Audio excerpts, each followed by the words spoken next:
Good evening and welcome to the May 21st meeting of the Ames Community School District Board meeting. I will take approval of the agenda.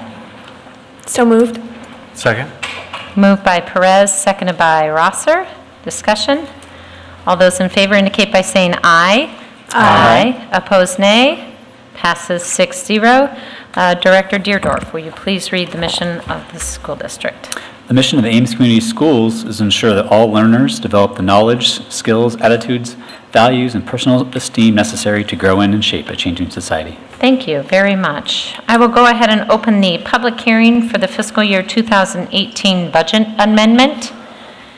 There is no one signed up. Is anyone wishing to speak?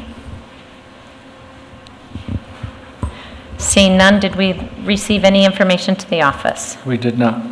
I will go ahead and close the public hearing. Thank you.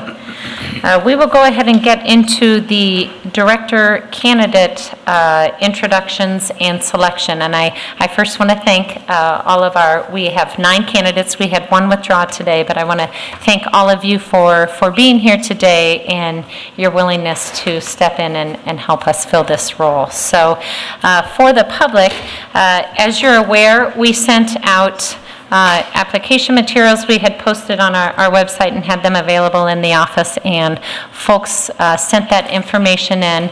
And then our board secretary has been in contact with the candidates and sent them 2 questions today that we have asked them to respond to. And we set them today because we are trying to provide as level of a playing field as we can. So we are prepared. We have 9 candidates, and so we will draw names out of the hat to determine the order. And so the public is aware. We have told the candidates we will give them 5 minutes to provide a brief introduction and then answer the 2 questions. How does your involvement and/or experience with the Ames Community School District shape your vision of our students experiencing a 21st century education? And a school board member is charged with helping to set priorities for the school district. Tell us about a time when you had to manage multiple priorities, and how did you manage expectations of various parties? Those are the questions, and Chris has the basket, and Director Perez. And candidates, just as a reminder, Chris Stenslin will be keeping time, and she will let you know when you have a minute left and 30 seconds left. So, John Haskell. All right. Either.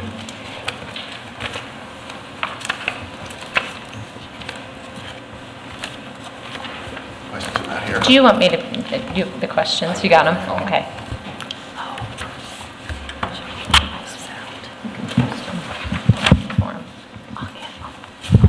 You got the questions, you're ready, go ahead. All right, my name is John Haskell. I'm probably unique among the candidates in that I believe, the only one who served on the board before.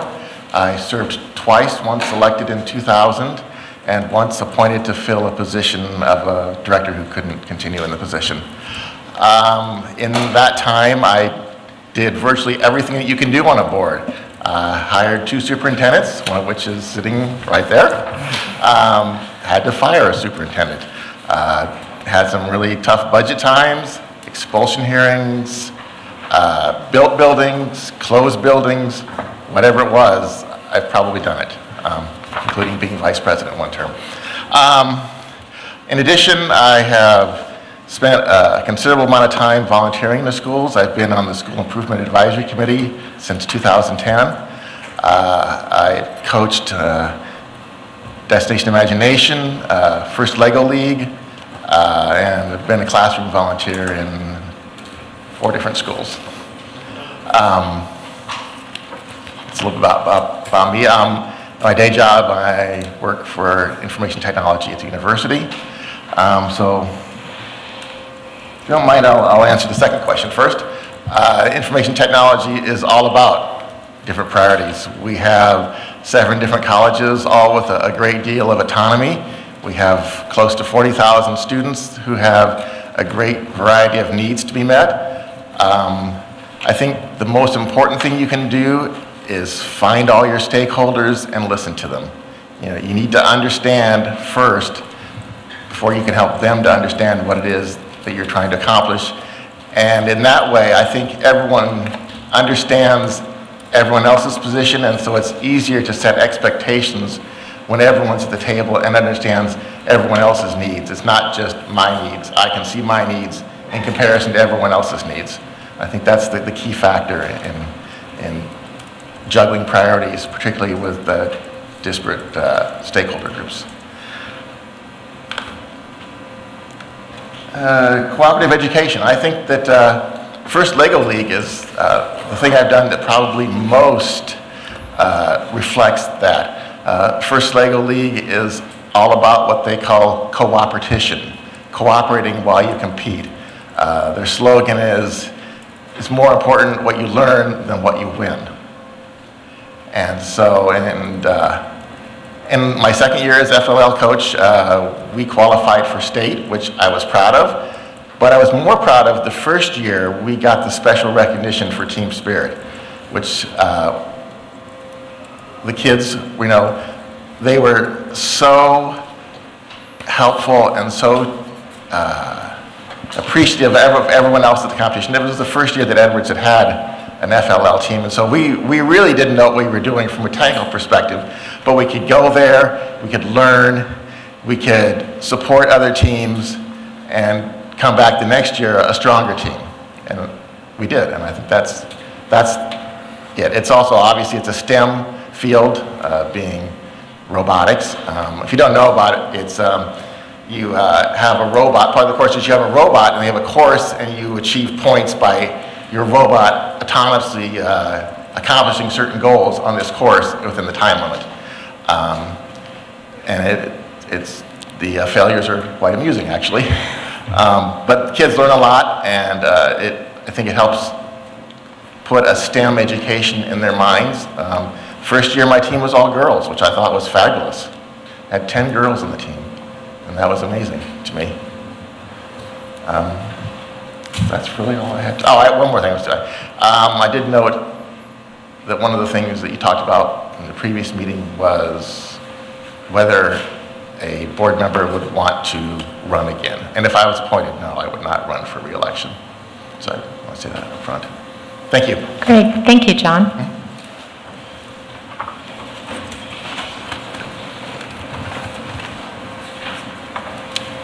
I apologize, I didn't have the questions for you. The questions are now at the table. Frederick Lloyd.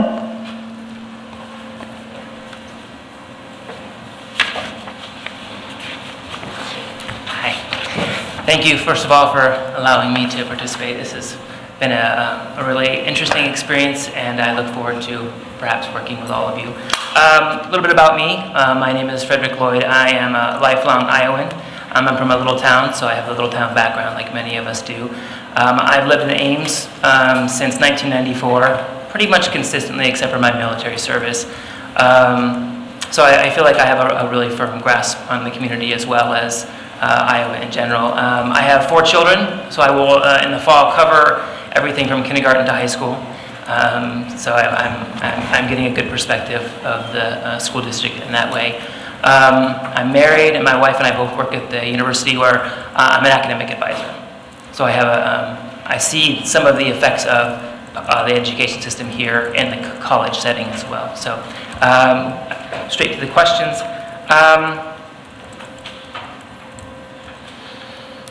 So the main avenue that I've had to gain understanding about the change in school system, how it functions now, this collaboration, cooperation, has been through my oldest daughter, also through my younger children, but mostly through my oldest one because I think it's the biggest contrast from my own background, which is more of probably a traditional education setting with the teacher in the front of the classroom, not a lot of teamwork activity. And for her, I see, I've become amazed at how proficient she is in technology.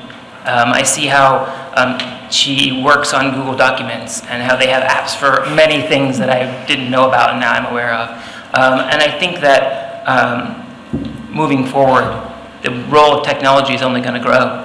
in our schools. And I think that understanding how that technology will work, and also being willing to experiment and examine what options we're using now and find out what's best for students in the future is very important. At the same time, I also have seen from my experience as an academic advisor at a higher level that some of the soft skills that students are coming with are not quite as developed as perhaps we would like to see. And so I'm very, very excited to see things like the presentation that my fourth grader gave at Sawyer, where they had this thing called the State Fair, where each student was given a state and they were able to create these trifolds, and then they gave presentations as all the parents were coming through and everything like that. I saw all the students were very engaged and they were able to discuss that project. I think the combination of technology and those soft people skills are very important, and that should be a focus in the future. The second question, prioritizing. I worked in Iraq for a number of years, and one of the positions I had there was as an assistant team leader for a military intelligence team. We were tasked with a number of different things, and those priorities could change from day to day depending on what was going on. The most difficult scenario that we would have is when we were doing perhaps gathering information about people who wanted to work on the base, which was a day-to-day job. And then we would have a priority come up where we had to switch and move to something that was more sensitive in nature. And the problem, not problem, but the challenge was we had different people in charge of those different jobs. And so a colonel might be in charge of one thing, and then we might have a civilian person in charge of another thing, and they didn't always communicate well. And so what I found out during that experience is the key is communication at all times, being transparent in what you do, making sure that you understand what their motivations are, what the priorities are, and then coming up with a plan of action for that to prioritize correctly. And then the other part of that is the follow-on of after those tasks have been accomplished is to revisit the procedures that you followed, find out if they were most effective or not, and then also to revisit the people who were involved and making sure that they understand and were accepting of what had happened. Thank you. Thank you, Fred.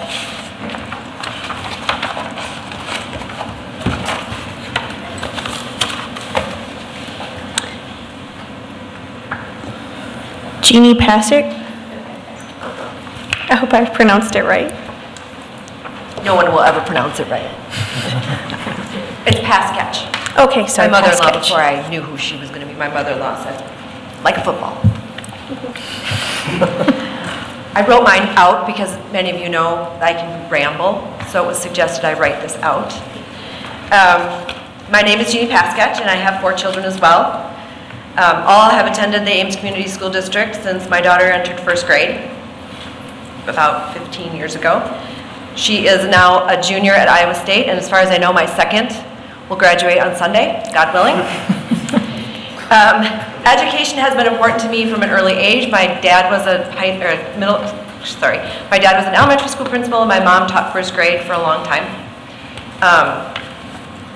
It has never crossed my parents' mind that I would not be a lifelong learner. I'm constantly trying to get involved and figure out what's going on in the next step of now my children's lives.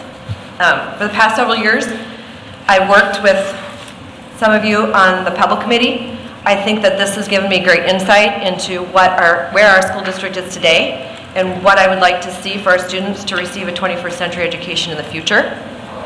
My niche happens to be STEM.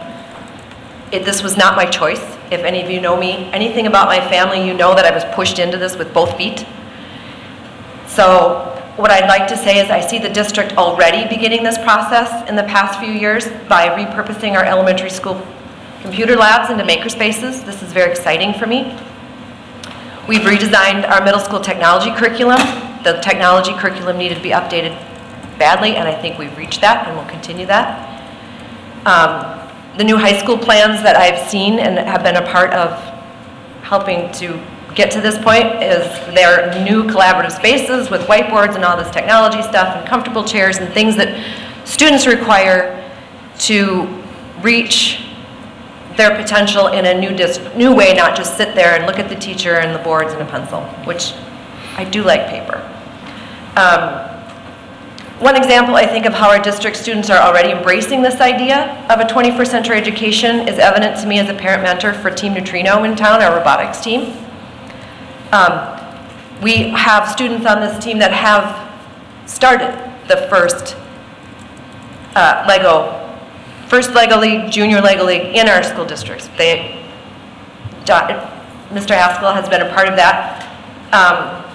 During the 6-week build season for Team Neutrino, it's 6 weeks long. The students themselves, it's student-led. The students design, create, CAD, fundraise all of, it's sometimes a $45,000 season.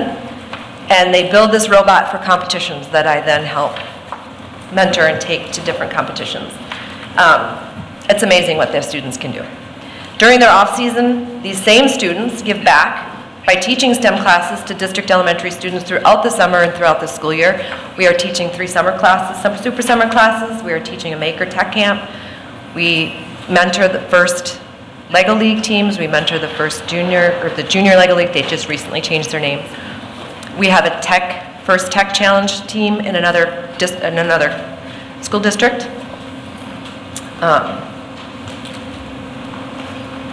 So I think we are on our way. As for the second question, up until 2 years ago, I was a never-at-home mom of 4 children. When my husband began teaching at the university, in addition to his full-time job, I also started a part-time job, thinking I'm going to have 2 kids in college forever. So the concept of prioritizing in my little world is a daily occurrence.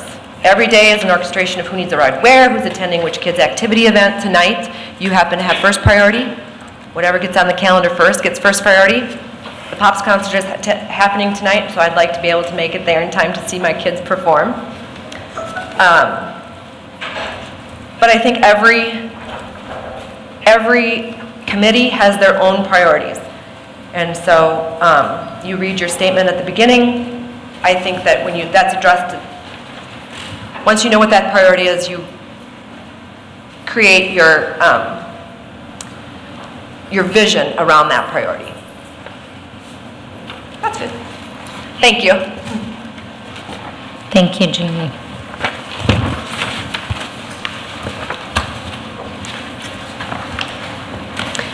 Aaron Rodriguez.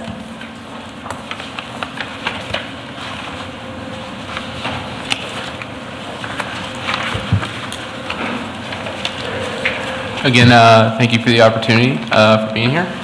My name's Aaron Rodriguez. I'm the dad of 3 beautiful girls, one going into the 4th grade and one entering pre-K next year, and the other one's still a little too little to be in school yet. So I'm a native Iowan. I grew up in Des Moines most of my life and went to Iowa State, got a degree in mechanical engineering. Spent some time in Illinois working for Caterpillar before deciding to set roots here in Ames about a year ago. I'm here with my wife and my 3 kids and my 2 dogs. To kind of answer the first question, I think the way I view this as is I treat every opportunity and interaction with a child as a learning opportunity. My chosen profession is very science-based, so I like to try to teach the science behind everything and everyday interactions with children. And one of the ways that I've done this in the past is, through mentoring and coaching.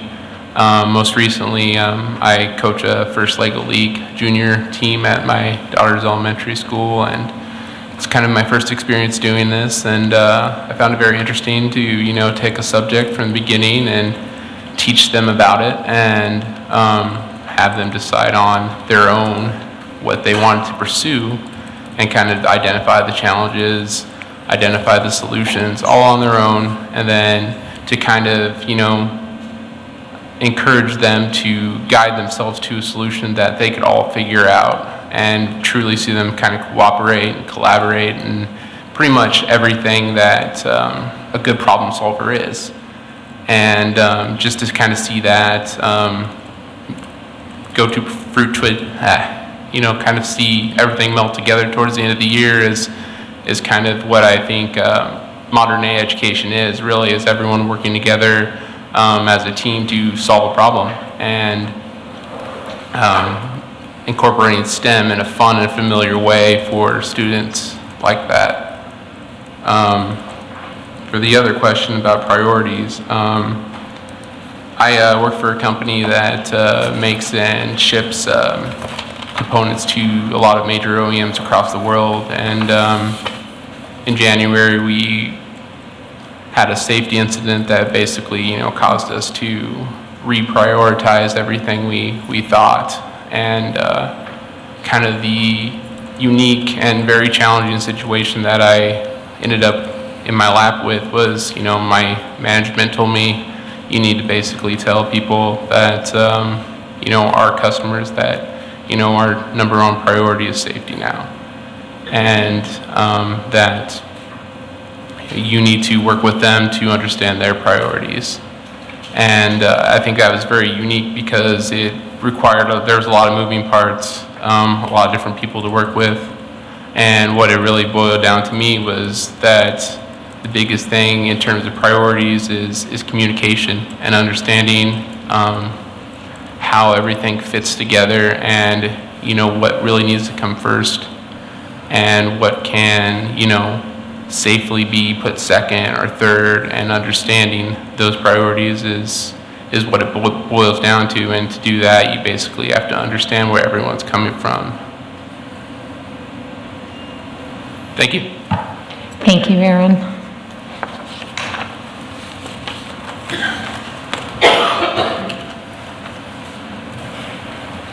Randall Fitzgerald.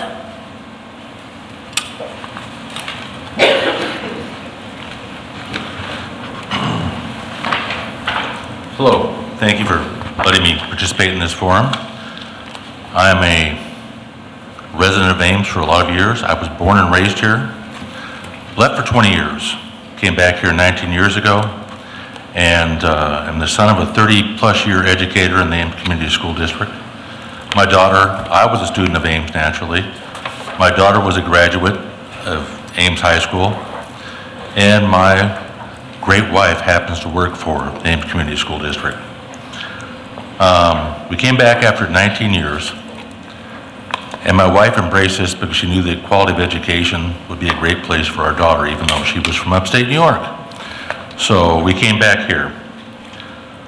As far as the first question is involved, personally I've known a number of situations in school that they're teaching today that teach children how to solve problems.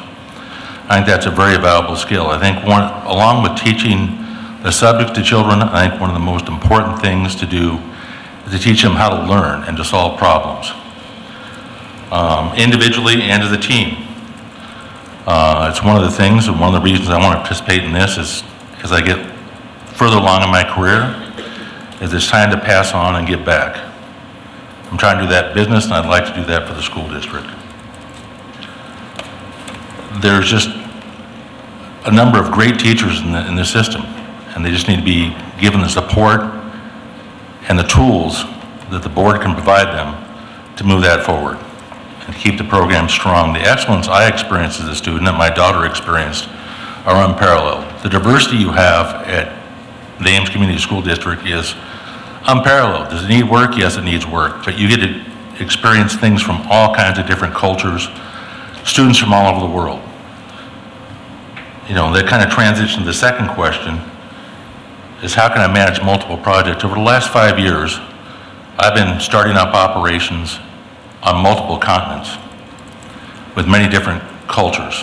I've learned to ask where the bathroom is in more languages than I care to, and to learn to adopt those cultures. I've gotten to work with, in New Zealand, I worked with the country's head of education on a couple programs to learn what they were teaching people, because I needed qualified people to run my operation. And I've done that in a few other countries as well, so I think there's things I can bring from my experiences to help learn that. But I've had to manage operations in the US, customers in Europe, customers in Asia, at the same time building a plant in New Zealand. So I think that my ability to juggle multiple products is pretty good. Had to learn about different cultures. An example is when we fired up the plant down in New Zealand, we had to get a Maori blessing. Those are the indigenous people down there. If they don't bless your land, it can be real troublesome for you. So you need to learn to embrace the cultures and learn the different tools and the different ways people learn. I've got a background in personnel, finance, HR, program development, in starting up companies and running things. And a lot of those skills, while they're different than what you have to deal with as the board, dealing with a school in a public forum, a lot of those same skills still apply. I've had to learn about different ways of educating people through my career because I'm in a scientific industry where things are constantly changing, and one of our biggest challenges is educating the customers and the users, not unlike the technology changes we see in school today. Quite frankly, a lot of the kids in school today could teach a lot of us how to transmit that knowledge to the new customers and the next generation coming up. I've been involved with a couple different nonprofit boards, one that's involved in industry and one that's involved with helping children with cancer. And you learn the different needs and the way people think and how you have to adopt everybody's culture and their beliefs and their problems as you build a program around that. So, like I say, I'd love to have the opportunity to give something back to the community that benefited me so much, and thank you for the time. Thank you, Randy.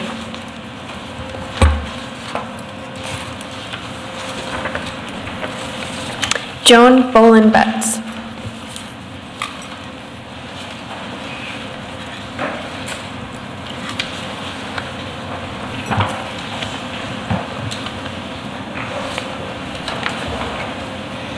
I think it's good evening.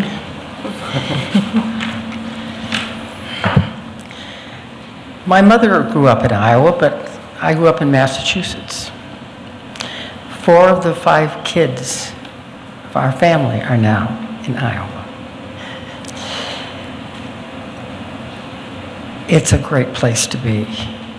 When my late husband died, I moved up to Ames because my sister, Mary Wanley, I don't know if you know any of her kids, or Mary, had 4 children up here, and this environment was wonderful. Every time I came up here, I always loved it. I live in South Campus. I bought an old house and worked rehabbing it for 5 years, actually 6 years, before I met a professor in the vet school, former professor, Dan Betts, who's back here with me. I really would say to you that the reason I'm here is because I look at what you are doing as a district for your children, specifically with your facilities. I think that right now school is changing. What's needed in school is changing drastically, and the environment in which children go to is going to make a significant difference. People are no longer going to school to have one person talk to them all day, or maybe one person in a room ahead of them. They're learning how to work with each other. They're learning the value of working with each other, which is what you're doing. You're looking at what you need in order to be able to collaborate. You're looking at what will make the students feel excited about learning, and more importantly, that they feel safe. This school that you have is over 50 years old. I was looking in the records of the school district today, and it's the oldest high school you've ever had. I think it was in the 30s, was the next oldest school. This is not a small thing to try to go after funds needed for a new school. I'll give you some of my background. I'm a financial attorney. I started out of law school in Chicago prosecuting securities fraud. Basically, I had to deal with people who were very good at not telling the truth and taking advantage of others. And I had learned a lot about public service from my grandfather. I then married a fellow who took a job at Mercy Hospital, and we came to Des Moines. I became the lawyer for the state treasurer, the credit union division, and the also the campaign finance disclosure. Eventually, what I did is I became deputy treasurer, and for 2 years I did all the bond issues for the state. The underground storage tank, I did the bond issues that were done annually, which were the tax and revenue anticipation notes, and any other bond issues that were there, and I served on 5 boards on behalf of the treasurer. I've served in a total of 10 boards. It's not always easy, but people work very hard. I look again at, I hope I'm answering your first question in terms of what I think about your students going into the 21st century. I think you've made a move that's a tough one, and it's an important one. As far as the second, because I was both involved in politics and in the schools, very involved, which you could see from my resume. I'm just going to talk about the schools, and the reason I'm going to talk about the schools, thank you. The reasons I'm going to talk about the schools is because I care so much. With the help of the board that I served on for 2 years, I became president of the Vocal Music Boosters. We had a problem because our costumes were $300 to $500, which really put a lot of people out of the ability to have their kids do it. And even going and washing cars couldn't do it. We couldn't get enough money to help other students.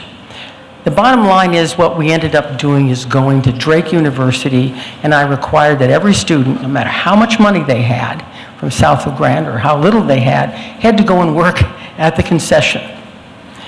We were able to raise all the money we needed for all the students. It was a requirement, but no one paid for their costumes. The kids worked for them. If anything, I can say that it was one of the best things I ever did as a volunteer. Beyond that, I'll say one other thing. My grandfather, as I said to you, was important to me as far as education and hard work. Specifically with regard to education, he had an 8th grade education. He was unable to go to high school because they didn't have a horse to use. I'll say one thing he used to say. He talked them into letting him go to the 8th grade again, and he used to say to me he couldn't go to high school, but he got to go to the 8th grade twice. Thank you, Joan. Thank you.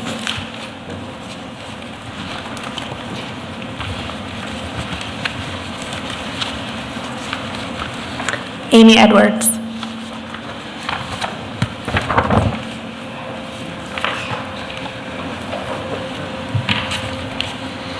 Good evening. Thank you so very much for this opportunity. Just a little bit more about myself. My name is Amy Edwards, and my husband and I have been residents here in Ames since 2004, and we have one child who is in the elementary building here in this district. I do have my Bachelor's of Arts in Behavioral Science, which is a multi-tier discipline.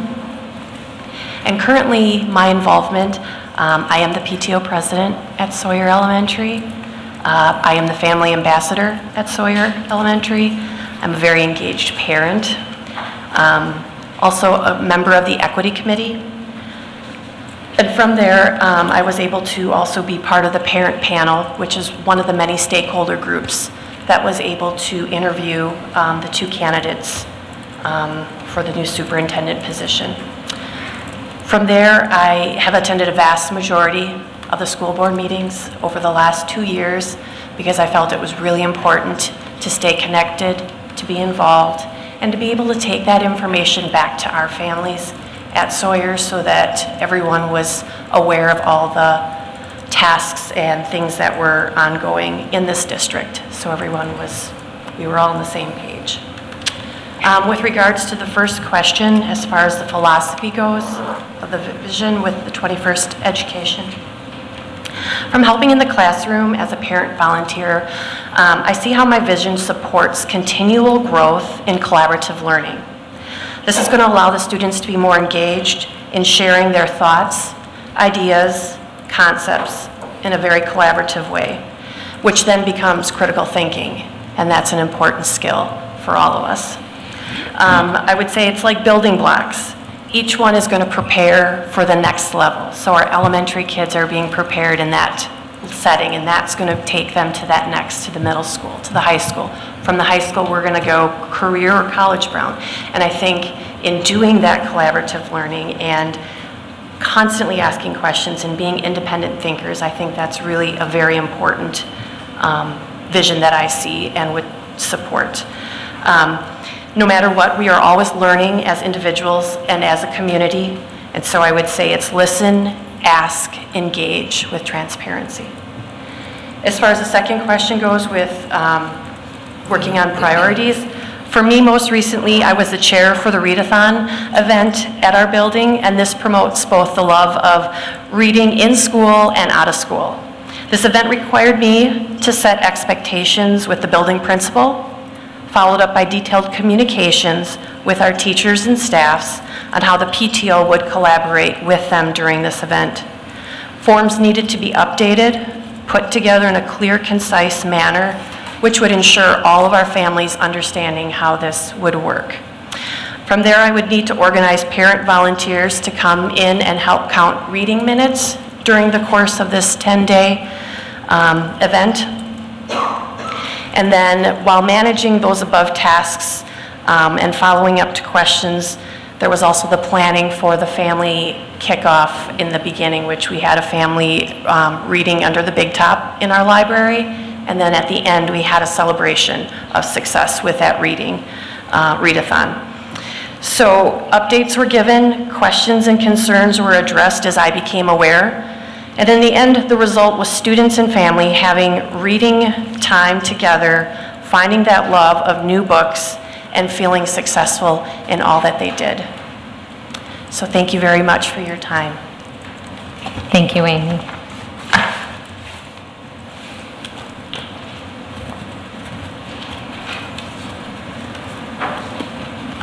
Latifa Faisal. Did I pronounce that right? Latifa Faisal. Thank you for giving me the opportunity. One quick correction, I think the Tribune said I work for the Sheriff's Office. I work for the County Attorney's Office. But a little bit about myself. I was born in Ames. Raised in Ames, but also raised in Saudi Arabia, so we did a lot of back and forth. I was homeschooled for a while in Saudi Arabia and then was able to slip right back into public school when we were here, which was pretty fantastic. I have two daughters at the high school, one senior and one sophomore. They've been in the Ames school system since kindergarten. I was and am a single parent, so jumping to the second question, juggling priorities and making sure everybody's needs were met was something that I did all the time. My daughters are both in the alternative learning program, so I'm pretty sure some of my experiences are a little different than others, but what I have seen as far as 21st century education experience is that they've been encouraged to work together to solve problems in their classrooms. They've been encouraged to take on mentoring challenges, so they've been pushed by their teachers, their amazing teachers, I have to say, to take on leadership roles in their classrooms. But also to ask for help when they needed it. They've been able to use technology in ways that they can see will be useful to them moving forward. My senior had to build a website and was incredibly excited because she had all these ideas about what she could do with these skills that she was learning. There's the multi-occupational co-op that is allows them to work on resume building and work experience and budgeting and taxes, and it's just been fantastic.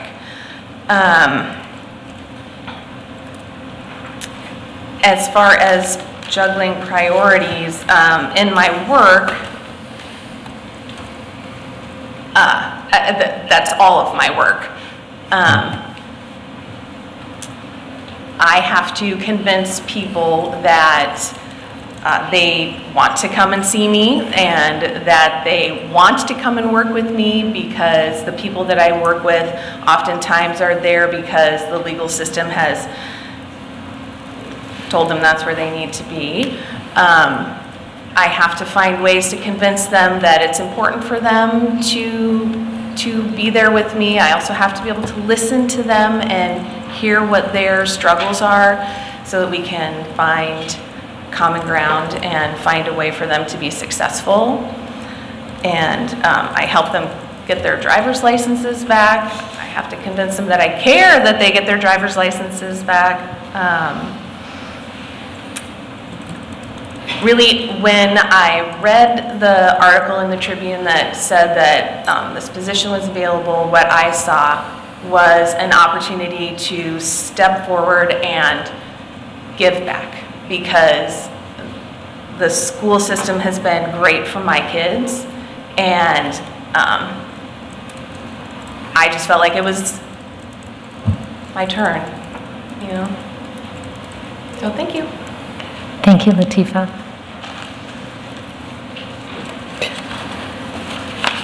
Last one, Alan Beerbaum.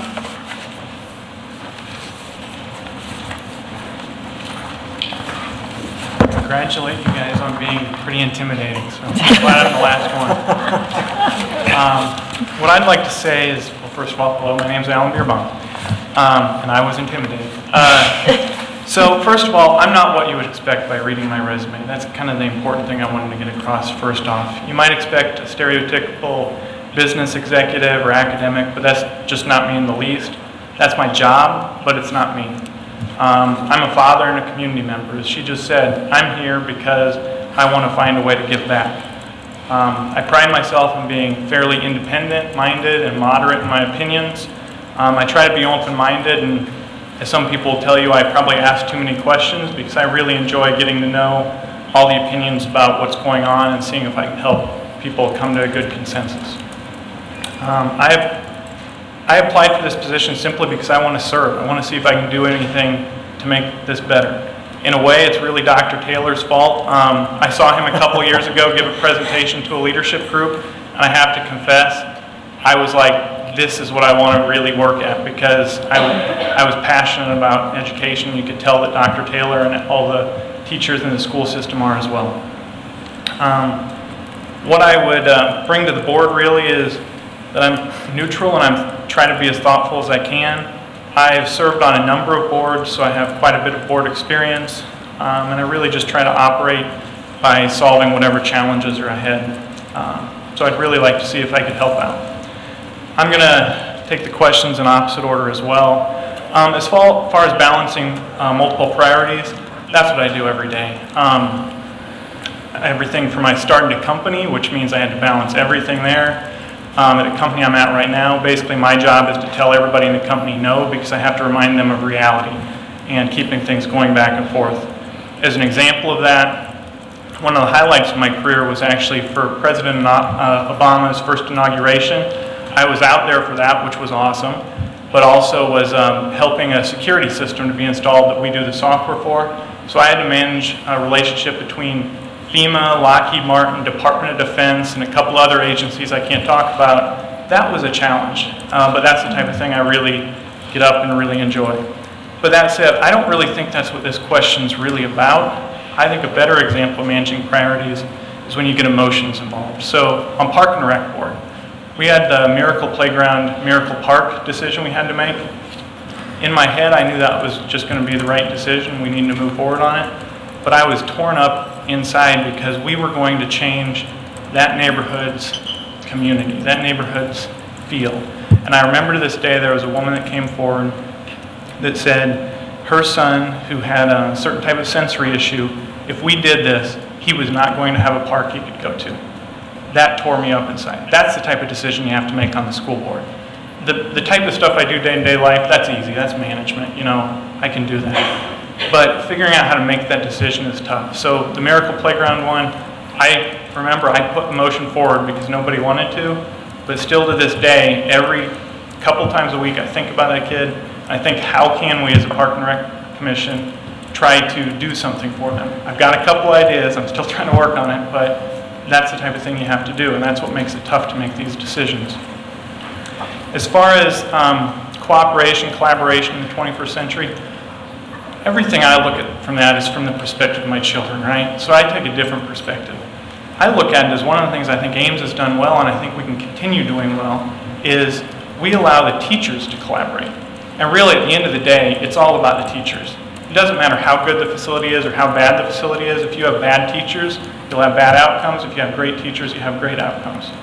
And what I would say is, one of the things you really need to do is find a way to make it so the teachers can collaborate so that they can reach every student where they are. It's not just about, you know, I have one daughter that's in ELP. It's great. She can go out, she can have somebody that meets her there.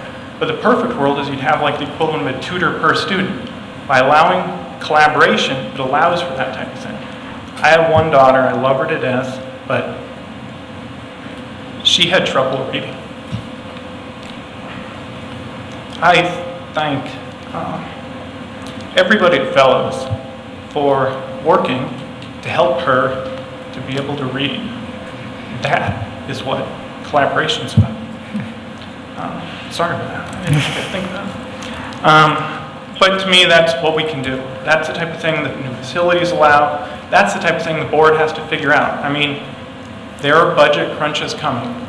I don't know why, but the state and federal government has decided that public education isn't a priority anymore. We need to find a way to collaborate to work on that. Thank you. Okay. Thank you, Alan. That's it? That's it. Thank you, every one of you, for putting yourself out there. We know what that's like, and so you have put yourself out there, and we really appreciate all of you coming and desiring to serve and to help us in this unique position. The board has a ballot that we are going to rank our top 3 choices. From that place, our board secretary will identify the top 3 individuals, and then we will ballot again. When I say ballot, they're not private ballots because, of course, everything is open, but we are going to complete them, and then our board secretary will announce the results of that. Lisa, 1, 2, 3. They don't have to put the points down. Yeah. You rank them 1, 2, and 3. Any questions or comments from directors before we? This is hard. This is very hard. Very hard. You guys are amazing. We should all trade, like every other week. Thank you. Thank you. This is very hard. Thank you. I would also like to echo Director Colton's comments. You know, it's easier and harder, I think, in some ways to do it like this, and to have, we had 10, now we're down to 9, incredibly strong, thoughtful, impressive candidates is such an amazing statement about our community and how much we care about education. And it is hard that there is only one spot, but any of you could do it, right? I'm so incredibly impressed, and I hope we see all of your names on the ballot come November when it's time to fill the seat again. Thank you all so much. And before we get going, I want to also add that, you know, received some phone calls from some of you and others that were interested in the position, and especially after the newspaper came out, I think it was Tuesday, that said, oh, nobody's applied yet. And I knew when I saw that, well, this is premature. We'll have a few. I know this community way too well. We'll have plenty of applicants. But thank you for stepping forward, for giving of yourself, and offering to give back. That means an awful lot to us as board members, but also as parents of children in the district, that you're willing to join us in this endeavor, and also to the staff. They also understand and appreciate the work that we do up here. So thank you very much. So just to clarify, we're ranking 1 through 3 in that order? Okay. Any other questions?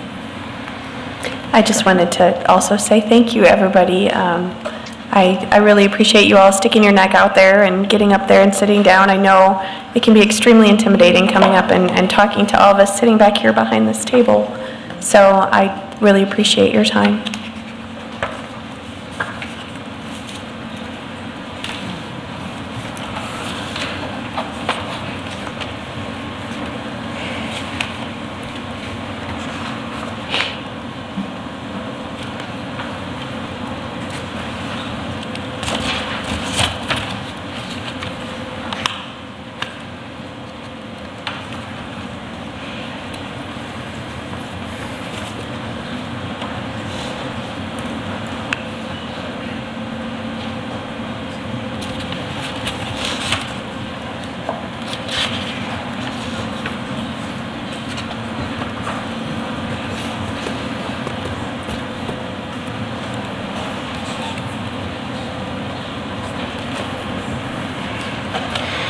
While everybody's thinking, I'm going to jump in here.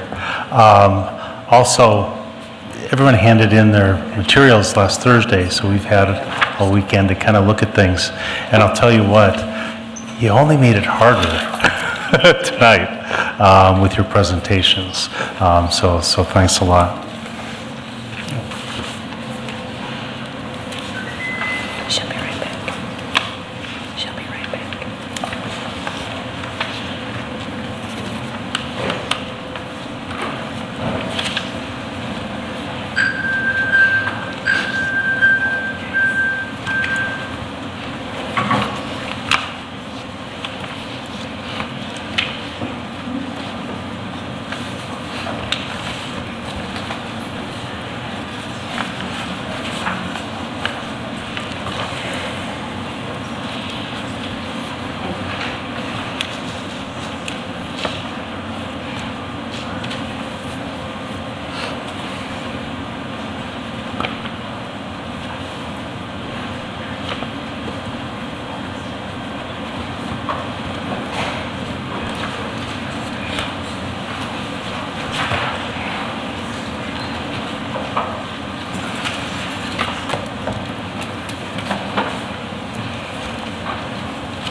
I feel so nervous.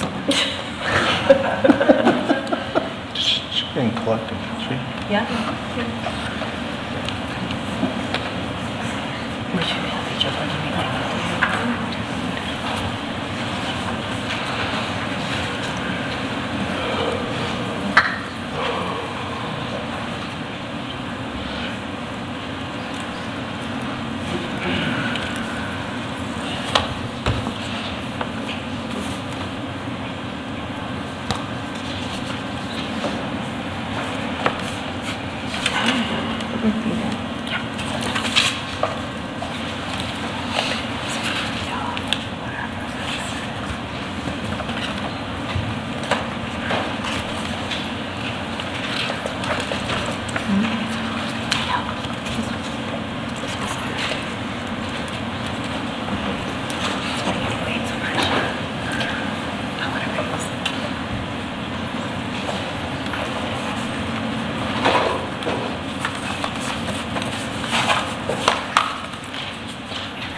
So as President Franson said, there's no such thing as a secret ballot, so I will be reading the directors and their three choices. Director Rossel, first choice is Faisal, I'm sorry. I'm sorry, Haskell. Sorry.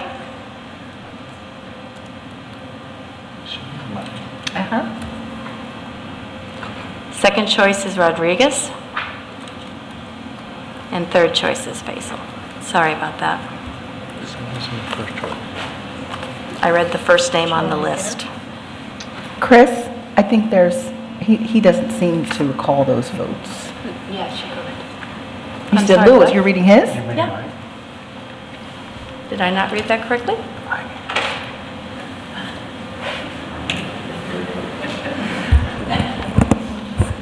You like to keep it So exciting. no, I made a mistake and he made a mistake, so. We both did. So the first choice is Frederick Lloyd. The second choice is Aaron Rodriguez, and the third choice is Latifa Faisal. You can just speak up, Chris. It's hard. Okay, I'm embarrassed, so I'm sorry. Lloyd, Rodriguez, and Faisal, in that order, for Lewis Rosser. For Lisa Franson, Beerbaum, Faisal, and Edwards.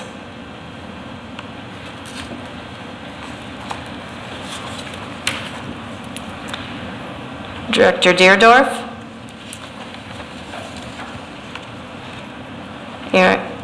Beerbaum, Pashek, and Faisal.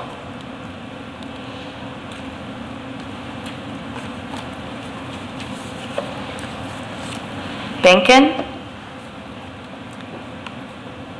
Beerbaum, I'm sorry, Edwards,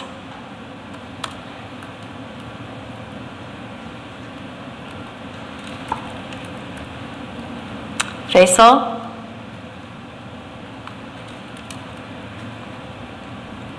and Beerbaum.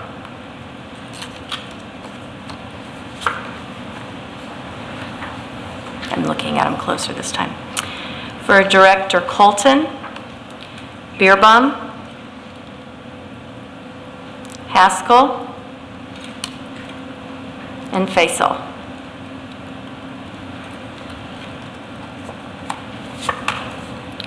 And Director Perez, Edwards, Lloyd, and Passage.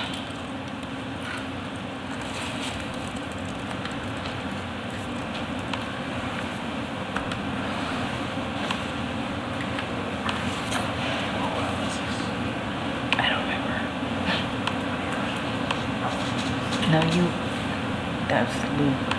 I don't know.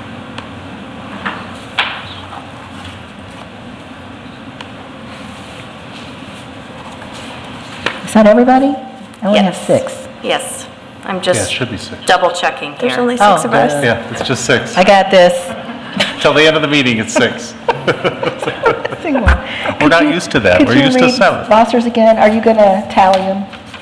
Okay. I've got them tallied. I'm just going to check them and make sure I put them in correctly.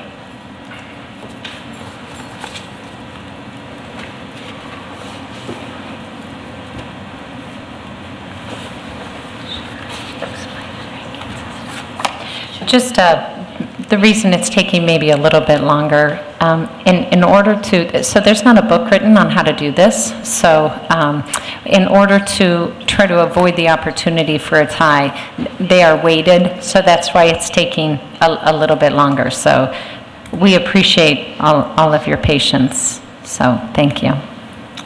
And we appreciate Chris doing this in the public eye.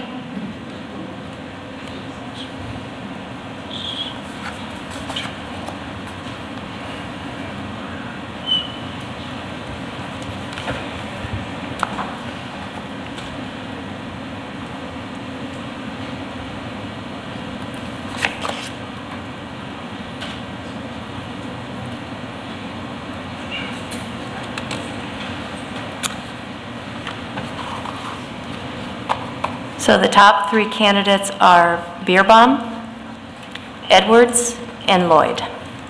And there are no ties.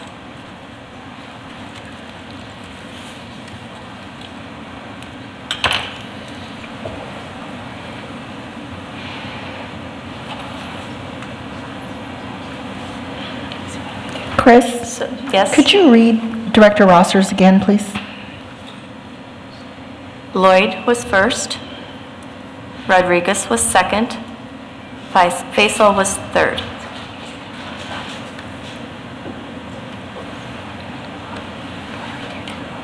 Write down the one person. So for the second round, you will write down the one person of those three.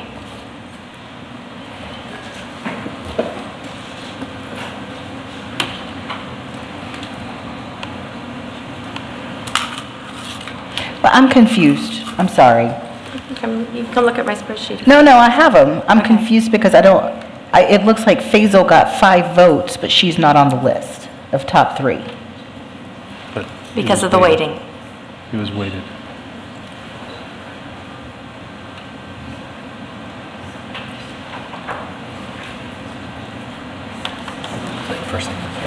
Right, no, I see that. I'm just trying to wrap my mind around it because when I'm looking at the list,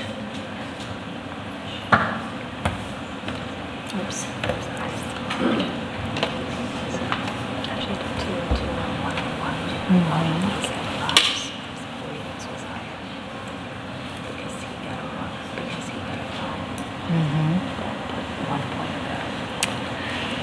I don't know.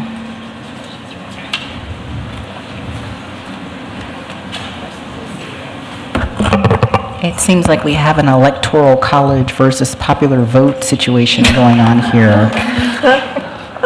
So, because I'm looking, I see 2 people who voted for Lloyd, and he's on the list, where Faisal has 1, 2, 3, 4, 5 votes, and she's not on the list, and I guess I don't understand that math. That's the weighting. I get the weighting, I'm just talking about the math, that's what Do I...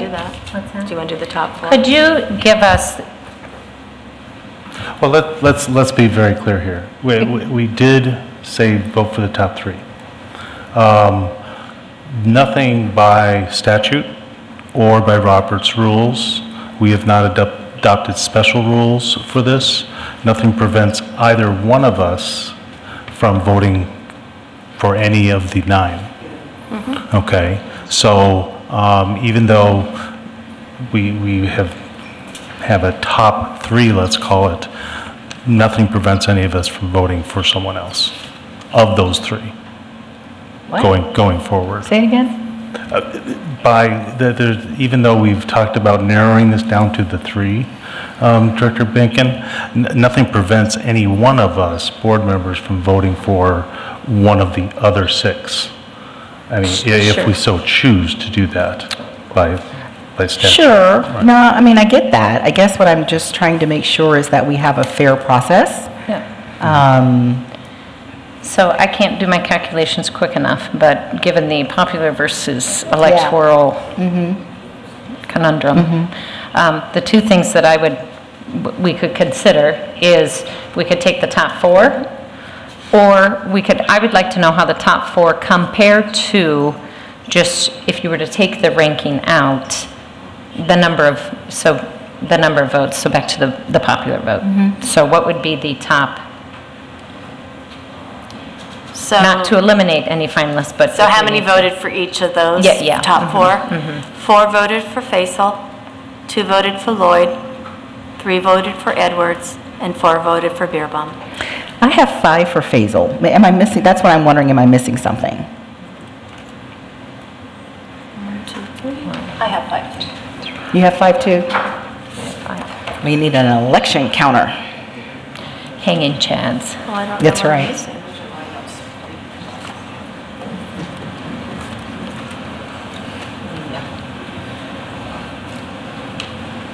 Rosser, I got. I'm putting it in this chart. Just a minute.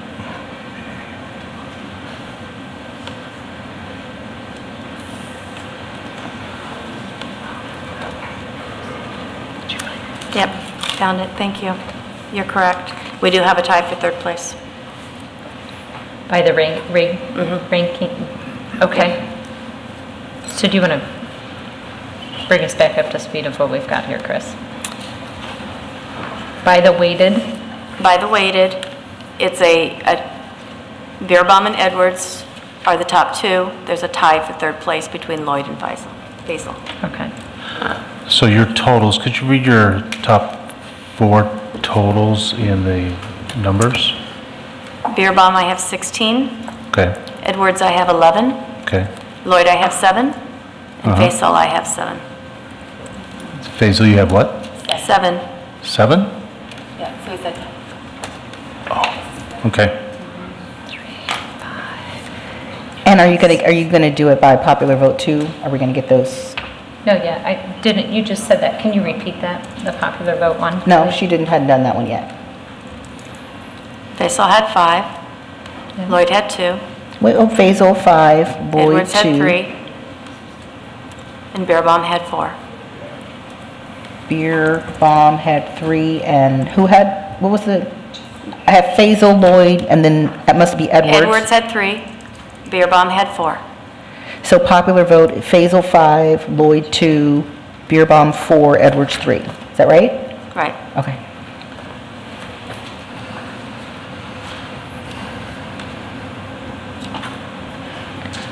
So do we want to collect the entire popular vote and look at that, or do we want to look at the Well, if it helps, ranking? Beerbaum had 3 number 1 ratings. Edwards had 2 number 1 ratings. Lloyd had 1. And those were all the number 1 ratings. I like the idea of taking the top 4 because either way, if you go weighted or popular vote, it's the same universe of candidates. Except we have to then look at the other candidates because there would be at least one other in my calculations Oh, that really? would be added with the popular vote. Who's that? Because I think on my calculations, Pass Catch would have Catch got 2 popular votes. 2 popular vote. And so what would I that didn't know make I was her gonna get tested on weighted? Electoral College tonight. Where? Oh, so so then she would tie with Lloyd in the popular vote? Correct. Okay. Okay, then I missed something. And so how would that weighted, where would she be? She is, Popular vote, she is 4th if you consider that we have a tie for here. 3rd. She's here and here. My numbers Okay, are wrong. so she'd be the next one on. By herself on the weighted. Do we want to do that? Okay. Is that so fair? then- Yep. Is that fair? Does everybody understand that? Yeah, is that fair? Okay. All right. 5? 5? 5? Okay. That just makes it harder to decide. Yeah. And we all stand on one leg, face east, hop up and down. You want to write this? Okay. Would you like me to record? Just on anything. You can write on the back of that if you want. Oh, I've got blank ones of those. I got blank ones of those.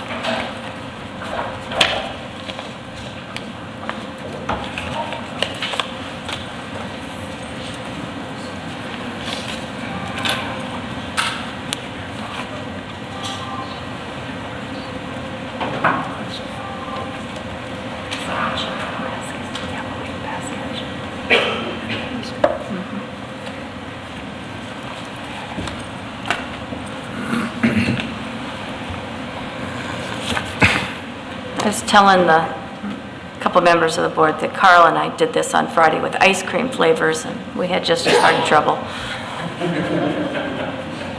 I want to know what one won. What was the popular ice cream flavor? I don't recall. All of them. Exactly, that is the right answer. There is no bad ice cream.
Perez votes Edwards.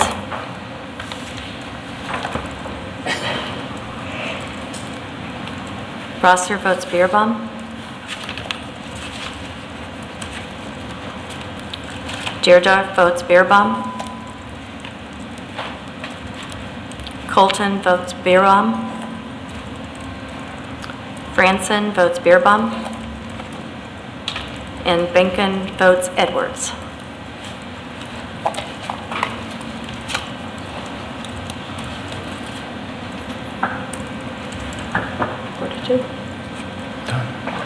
Thank you. So this will be a part of our action item that we will move. It is actually at the end of the meeting, so that because we are required to appoint the director right away, and we did not feel it was fair to appoint someone and then expect you to come in and vote on these items right away. I do want to emphasize what everyone has said. First off, this is incredibly difficult. So to sit up here and hear 9 individuals who are have thought through this decision and presented with, and so I really want to thank each of you individually. It is difficult to put a mark next to 3, and it is equally difficult to put your mark, write a single name down. I do want to echo what others have said. Please consider this and reach out to us if you want to learn more information about this opportunity. It is rewarding. It is very rewarding. It is tough, right, as we have demonstrated, but it is a very rewarding role to serve and to give back to your community, and that was certainly a theme tonight in all of your comments. So thank you very much for being service-minded in that manner. Anyone need a break, or can we keep rolling? You need a break. Okay, we're going to take a quick 5-minute recess in case anyone wants to leave or do something, so we'll reconvene at 7:20.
At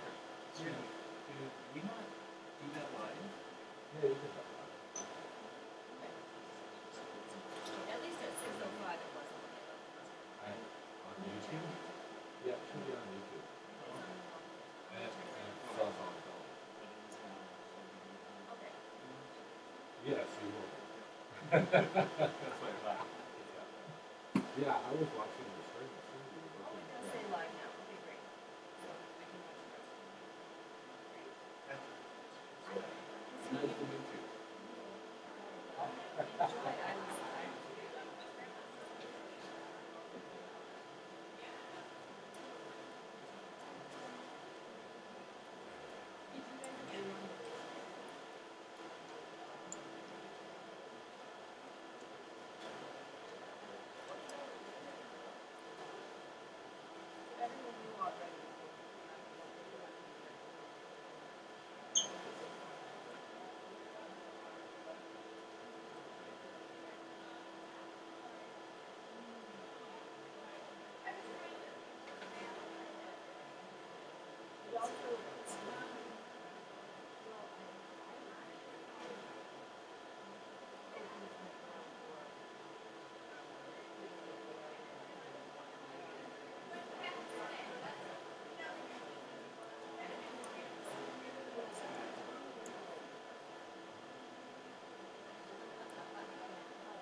was.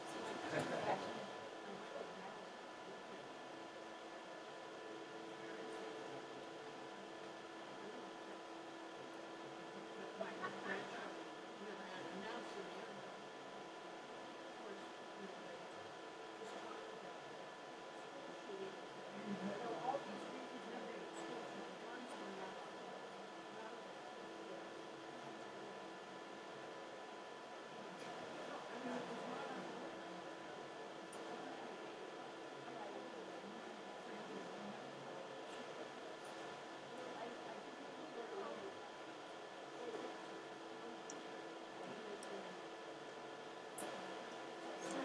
already. Make sure these ended up in the box because they're nicer than the ones we have. They are. And question. So,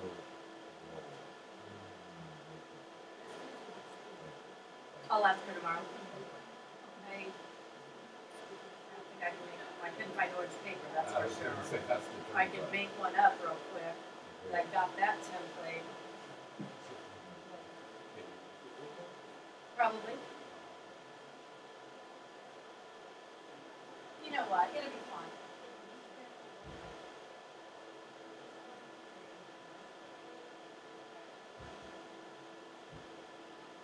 I'll make sure she gets it done tomorrow. Thank you. Yeah.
Yeah, because the only thing that changed was these two words.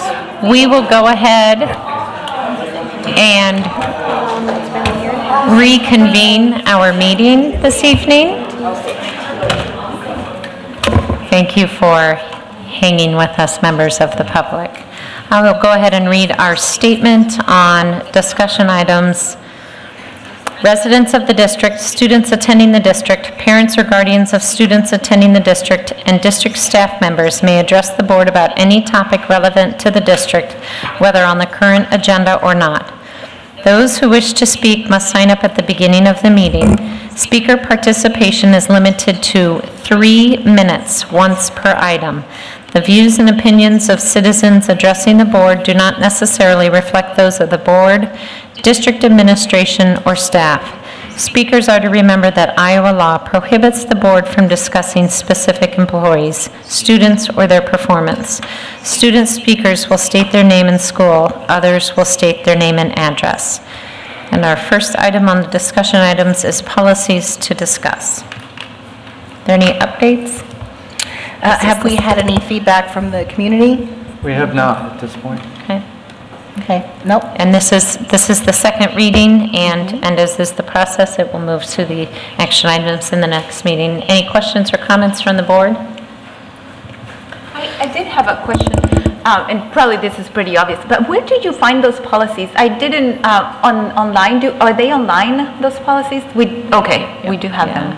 Yeah. On our actually, district go on our website under district, you'll get the whole kind of a menu, and the policies are all listed on the far right-hand side, the second one from the bottom. You get about 4 columns, and it will say policies. And they are all there. And we are going through a reorganization of them by a number system that is much easier to navigate, in my opinion. So thank you for working on that. And I think just 2 pieces of information. One that I've had to learn is that, so the policies are presented on a schedule. So the administration keeps track, because all the policies have to be reviewed on, like, I think it's a 3-year schedule. And so some policies are set for the year to be reviewed, and they're brought to committee kind of in pieces. And so that's how we're going through it. But the other thing that you'll notice in the board packet that's presented is there's a policy, and then there are administrative rules. And so they kind of are placed together, even though they're really separate. So our policy is then paired with administrative rules that maybe that's what you're looking for and why you're not finding it. Okay, that might be. Thank you. Any other questions or comments? Any comments from the public on these policies? Seeing none, we'll go ahead and move to item 5, purchase of elementary English as a second language materials. Dr. Jones and Shaylee Santiago.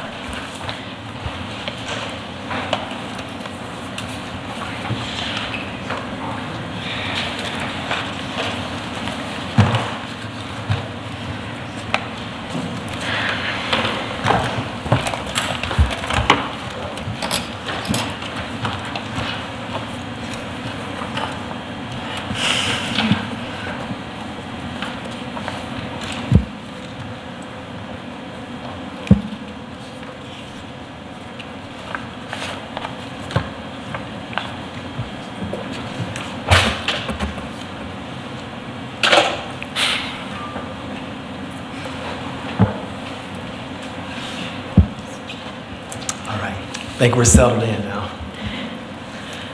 My name is Anthony Jones, Director of Student Services.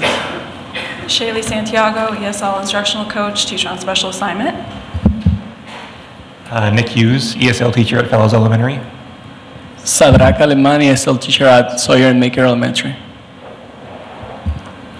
And we're here tonight to talk with you about our recommendation for the purchase of elementary ESL materials. I'm going to start by giving you a little bit of background. Some of you were here on the board when I came last summer to talk about the pilot, but some of you were not. So backing up a step or two just so you know kind of where this is coming from. Back in approximately 2015, the state of Iowa adopted new ESL standards, and then our elementary ESL teachers have worked through those standards to identify essential standards and to begin to work on common formative assessments. Then this year, the 2017-18 school year, ESL is on the curriculum cycle.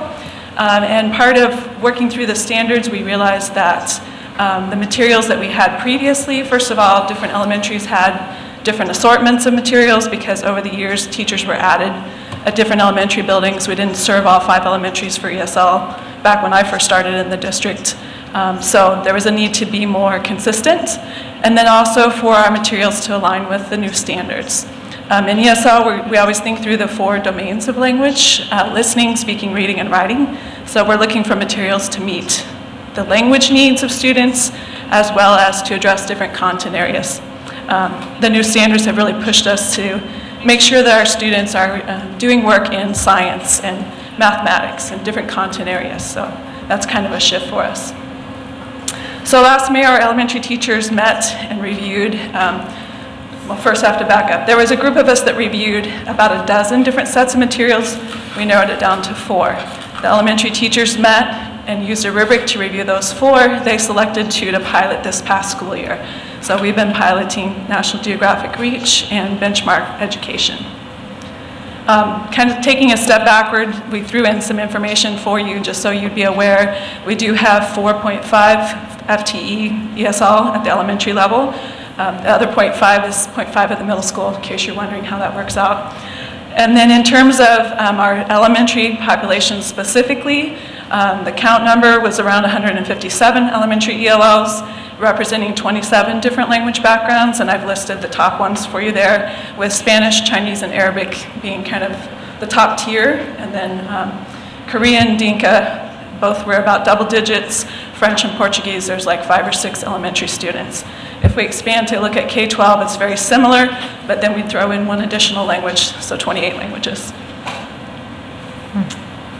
So I mentioned the pilot. This fall we started. We had the representatives from the different companies come in and present information about the materials. The ESL teachers were divided into 2 groups. The first group used REACH in the fall semester, and then benchmark education, and reverse for the second group. Along the way, we were collecting data. At the end of each of those rotations, the ESL teachers completed a survey. We also had observations. Dr. Jones and I went in. Our Title III consultant from Heartland AEA came and did some observations. And we also tapped a retired ESL teacher, Karen Cantenwine, I want to specifically mention our retired ESL teacher and our AEA consultant for helping us out because there were lots of other things going on in elementaries this year. And we collected community feedback. Then the ESL teachers met as a group beginning of this month, and we rescored each of the materials on the rubric. We looked at all the data, and we came to a consensus to recommend to you benchmark education. And so I'm going to let Dr. Jones talk a little bit about some of the rationale for why. And one of the things, I want to be able to say is that we have some great staff, and I know that has already been stated already during this meeting, but I do want to highlight the work that Shaylee has done working with the ESL program, as well as our teachers who are very compassionate, and I had the opportunity to be a part of observing these teachers instruct our students, and I'll tell you, I am very, very impressed. I also want to highlight and just give a shout out to Mary Morton. She is the teacher on special assignment who did a great job of facilitating the discussion with the staff as we looked over the materials from the rubric, and just the way that she allowed all voices to be heard as we discuss both sides of the materials, advantages and disadvantages. And so through that discussion, we came up with approximately 6 rationales for deciding to go with benchmark. The ESL team were able to highlight 6 reasons, and those reasons are topics aligned well with grade level classes. We saw that with these materials, teachers can pre-teach topics and vocabulary to build background knowledge and have the ability to review and or supplement classroom instructions. We saw that the books led to quality conversations. Teachers observed ELs engaged in the books and were able to practice vocabulary from the books. and the books provided critical speaking practices for the students. We also wanted to highlight, and this piece was very interesting, one of the teachers shared that Spring Forward connects to Foundations, grades K through 2. Similar to Foundations, the instructional materials include letter sound instruction, allows for consistency and repeated exposures. The materials also incorporated in the lessons practice with trick words and allows for sounding out and tapping out words. And those are words that you will hear teachers use in Foundations. There is also a balance of the 4 domains of language, as Shaylee mentioned earlier: listening, reading, speaking, and writing. We saw that the materials are strong in literacy and aligns to the Common Core. And with these materials, the teachers, PLC, can work together on teaching tips and ideas with common materials. And several features allow for a greater likelihood of consistent implementation. The unit materials are organized in bags, and we have an example here. Let's see. The lesson plans are easy to follow, and one of the things that the teachers highlighted about it being so easy to follow is that even when you have subs, to be able to leave sub notes, it's very easy for subs to be able to follow these materials. And the units are flexible and easily adaptable to our block of time with ELs. Our next steps will be to make materials available for review on Tuesday, May 22nd through 29th. We will make those materials available in the front lobby area here at the district office near the business office. And with approval, professional training will be provided for the ESL staff by Benchmark's rep in late August. And then we will look to implement the new materials in the fall of 2019. Any questions? I have a question about the process. I'm just reflecting on how thorough the process is.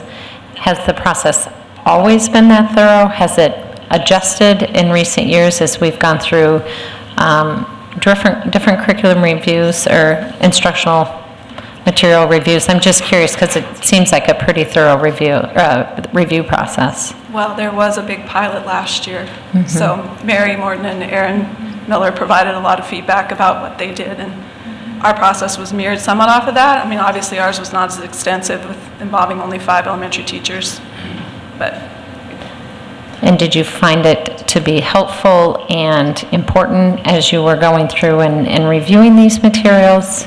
Right, so when you first look at the materials, especially, you're looking at 4 different sets of materials, the publishers make them look very glamorous, right?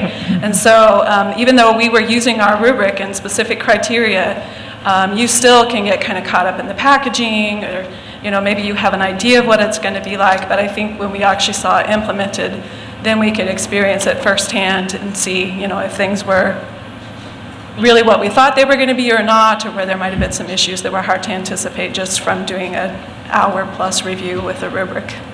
Okay.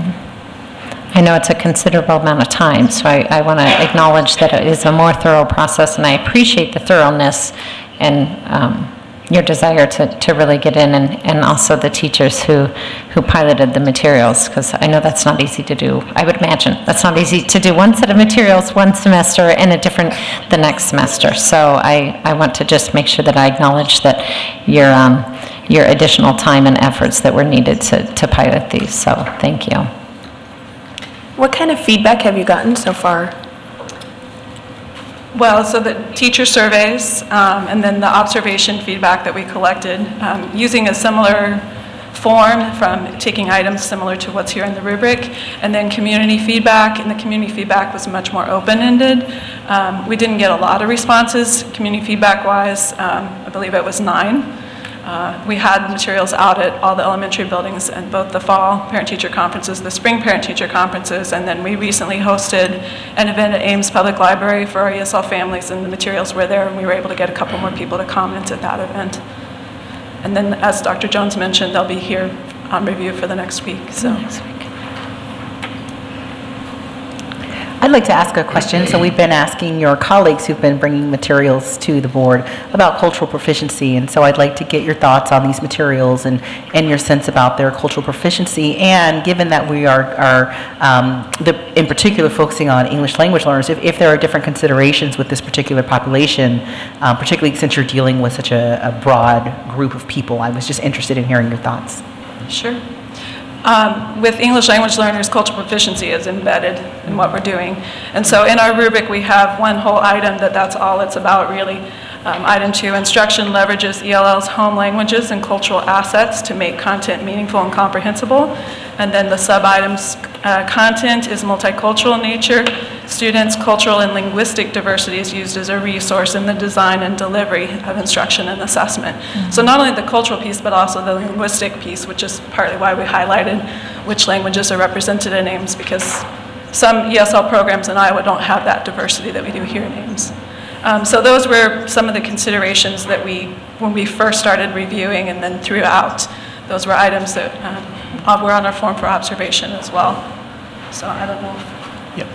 And Dr. Benkin, we expected that question from you. So one of the things, again, the information that the teachers shared that stuck out to me was the engagement from the students. And so once the students were able to just kind of play around with the materials and look through the materials, they all expressed how students were able to see themselves in the materials and to be able to engage and share their background knowledge and their cultural experiences through the materials. And I thought, that piece spoke volumes when it comes to cultural proficiency. Wonderful. Thank you so much. I appreciate it. Thank you. Dr. Jones, I know you mentioned training by late August. Can you tell me a little bit what that's going to look like? What do you see that looking like? Yeah, so we'll have the representative from Benchmark to come in, and she will be able to take us through how to use the materials and to be able to answer any questions the teachers will have going forward. So if I'm not mistaken, it will probably be the same rep that came earlier. When the materials were first introduced, and they've been very accessible to our staff throughout the process. So they will come in and just kind of finish up any questions that we may have, and then how to implement the materials going forward. Will that be ongoing or a one-time thing? Do you know? Well, so they have had some initial training on the materials. So some of the data that we collected during the process will allow us to kind of fine-tune how we are implementing. With this particular set, there are some writing activities, but the feedback from teachers was that they didn't work as well as they were hoping they would, so that's one area that I'm already sharing with the rep that we want more training around, and we want to kind of fine-tune how we approach that as we move forward. In terms of having her come back another time, at this point I don't think that we've plan to do that, but they're very open to working with us in whatever fashion. Anytime we've sent her emails, or there was one time when we had some questions and we set up a conference call, they've been very responsive, both the customer service, our client agent, as well as the actual expert. Great, gracias. English is a second language right here. I have a question. It's probably more broad. We've gone through an extensive pilot of foundations and now this program, and it kind of expands upon what Elisa was saying. I guess my question would be more, is this best practice to go through a pilot for all of our curriculum review? So sometimes we do it and sometimes we're not. So I'm just kind of curious, should we be doing this all the time? Some of the feedback I got from parents when we were talking about foundations is using our kids as guinea pigs at times. So I'm trying to balance, where is that right spot? I mean, my preference would be to have an informed decision like you've proposed and gone through a very thorough process. I'm just kind of curious, as a district, how do we balance making sure we're getting the right program with testing? I might turn to Dr. Ross on this, but generally speaking, we do pilot those materials and have since the mid-1990s, I believe, in most of our textbook selections. So we're trying to get the opportunity for staff input on the materials, but also making public displays so that people can take a look at them, like we're trying to do here. It's been normal practice for us. So like even with the science adoption, all those textbooks, we actually went through a pilot on which one? On the science adoption at the high school. I would tell you that the science is a little bit different because the teachers are actually able to use the textbooks for their planning purposes, so they're not piloted quite the same as with the elementary experience. I think one of the things that makes elementary a little bit different is that with 5 schools, trying to get some uniformity and consistency across all the 5 elementaries is an important piece of that. And so you're going to see something just a little bit different by design at the elementary level than what you're seeing at the secondary level, because teachers can collaborate with each other more readily at the middle school and high school than at the elementary. So it's about putting all those moving pieces together, making sure teachers are talking to one another about what works well with a particular set of materials. And, you know, I know that the concern has been brought forward, and Director Deardorff, you mentioned the vocabulary that's been used in the past, using our students as guinea pigs. But in fact, if we just put something off the shelf, put it in front of our kids, they'd be as equally as guinea pigs as they are when we're piloting materials. And so I think that that's not a fair way to describe what we're doing, because we're still teaching to the same standards. The curriculum doesn't change. The targets, the learning targets don't change. The materials that we're using for that purpose is what changes. And so even with the pilots that we did last year, the learning targets would remain in place. And what we're doing is that the next set of materials that comes into play, it just picks up where the last set left off. And so that's why working with the Iowa Reading Research Center through the Foundation's adoption process and the pilot associated with that was so important, because we had some really fine-tuned measures that are not readily available for the average school district. We went over and beyond. And so the fact that these folks had the opportunity to switch its semester, I think gives them that much more in-depth knowledge. But if you recall, with last year's pilot, we started a little bit behind the 8 ball because we didn't get started quite in the timely fashion that was part of our original plan. Okay, thank you. And then just to clarify, we updated this a little bit from what you submitted in our so when you come to us next week and it's an action item, the cost of these materials will be $57,000-ish, right? Okay. Yes. Great, thank you very much. Appreciate the information and your time.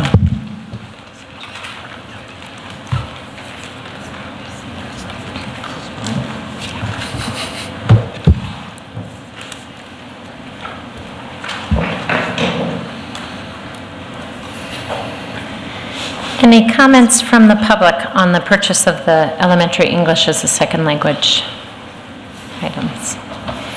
Seeing none, we'll move on to the Little Cyclone Teacher Academy update.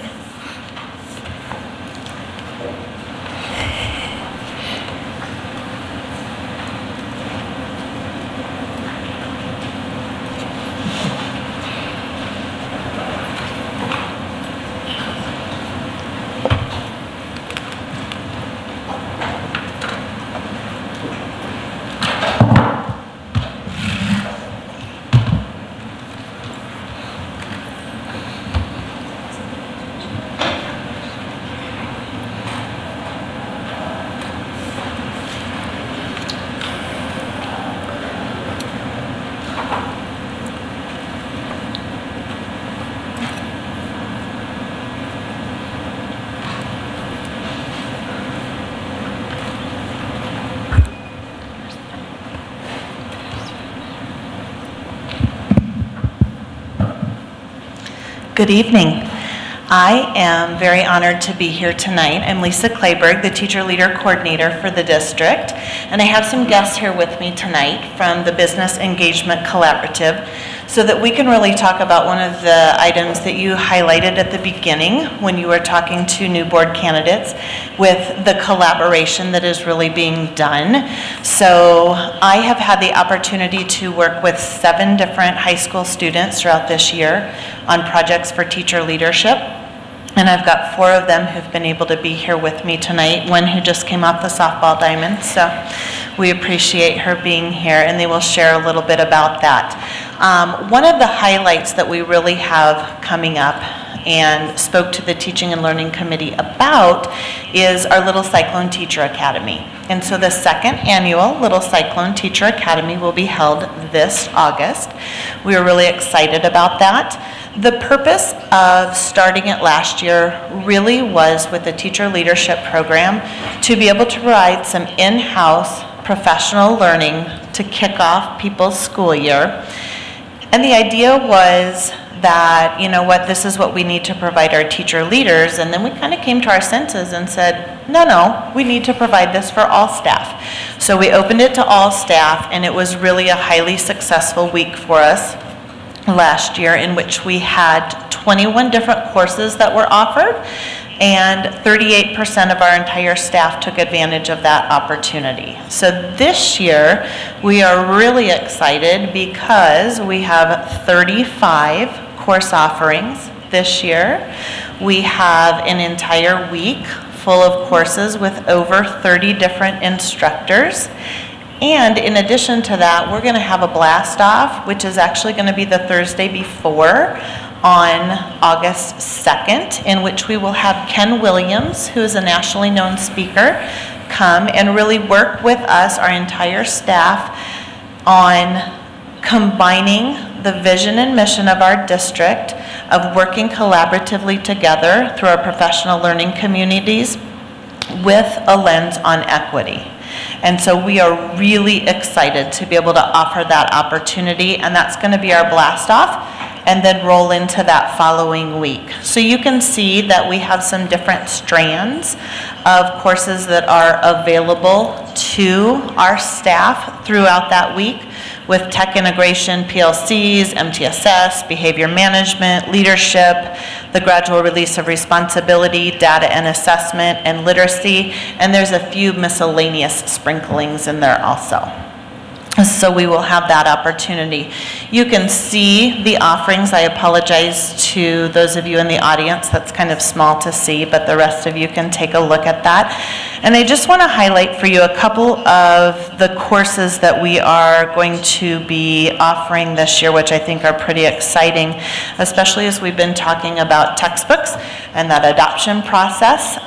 There are several of us who are going to an open educational resource conference in June, and we are going to offer that as an opportunity for learning in August for those who are interested in attempting to be more culturally responsive and finding some materials out there that meet the needs of the students who are in their classroom, because we know that one singular textbook can't do that, but we also know that there's a danger in just grabbing stuff from here, there, and everywhere. So we're learning more about that, and that will be offered there.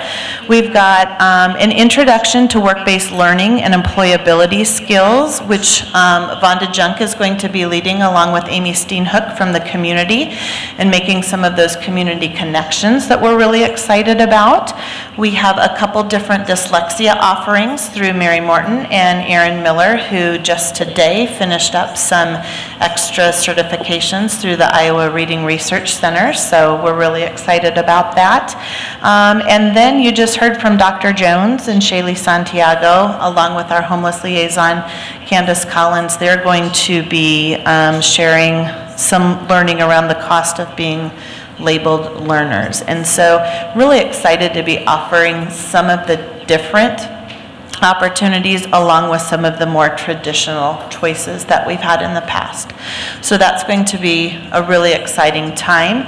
And this year our teachers have the opportunity to get license renewal credit for that, as long as being able to use some of their TQ funding. So with registration only being out a week, we already have 56 of our staff members signed up. So go us. And we're working on getting some more. So these ladies are going to share with you a little bit, first of all, who they are, the projects that they've worked on, and then how they really make me look good. Okay? My name is Caitlin Edwardson. I'm a junior at Ames High School, and this is my first year in BEC, Business Engagement Collaborative, and I've done 4 projects for Vonda Junk and Lisa Clayberg. My first project was teacher leadership promotional video. This video highlights the different areas in teacher leaderships.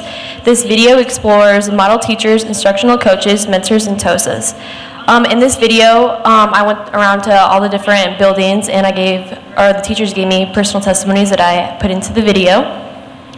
And they talked a lot about how they benefited from this program and how others should join this. The second promotional video I made was for the Little Cyclone Teacher Academy, and this was at the beginning of the school year.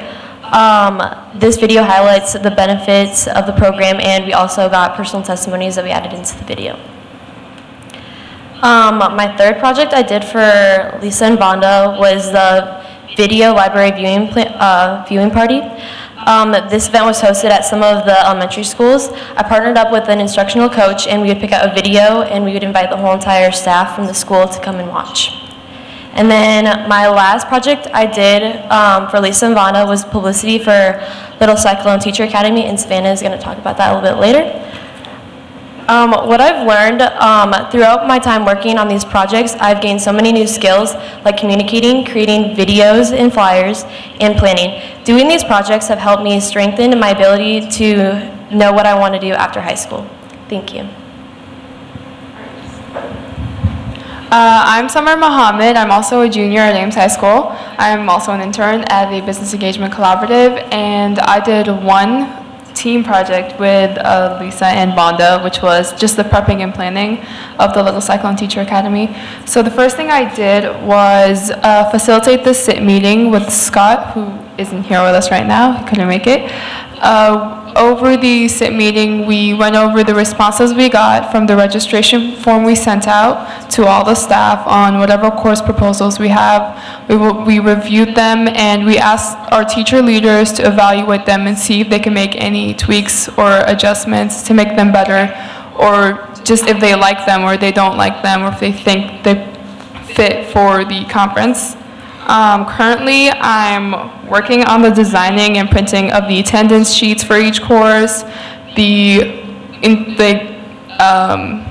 just the entire schedule of the conference that will be handed out to the attendees, the schedule for each classroom, the welcome sign, the directions to the English hallway in the Ames High School, which is where the conference is going to be, and the feedback form that we'll be sending to our course instructors afterwards the conference is over. Yep.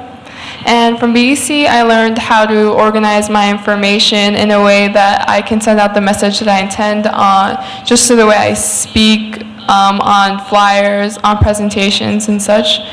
I've also learned how to manage my time, my skills, and how to do public speaking, perform business phone calls, and yeah.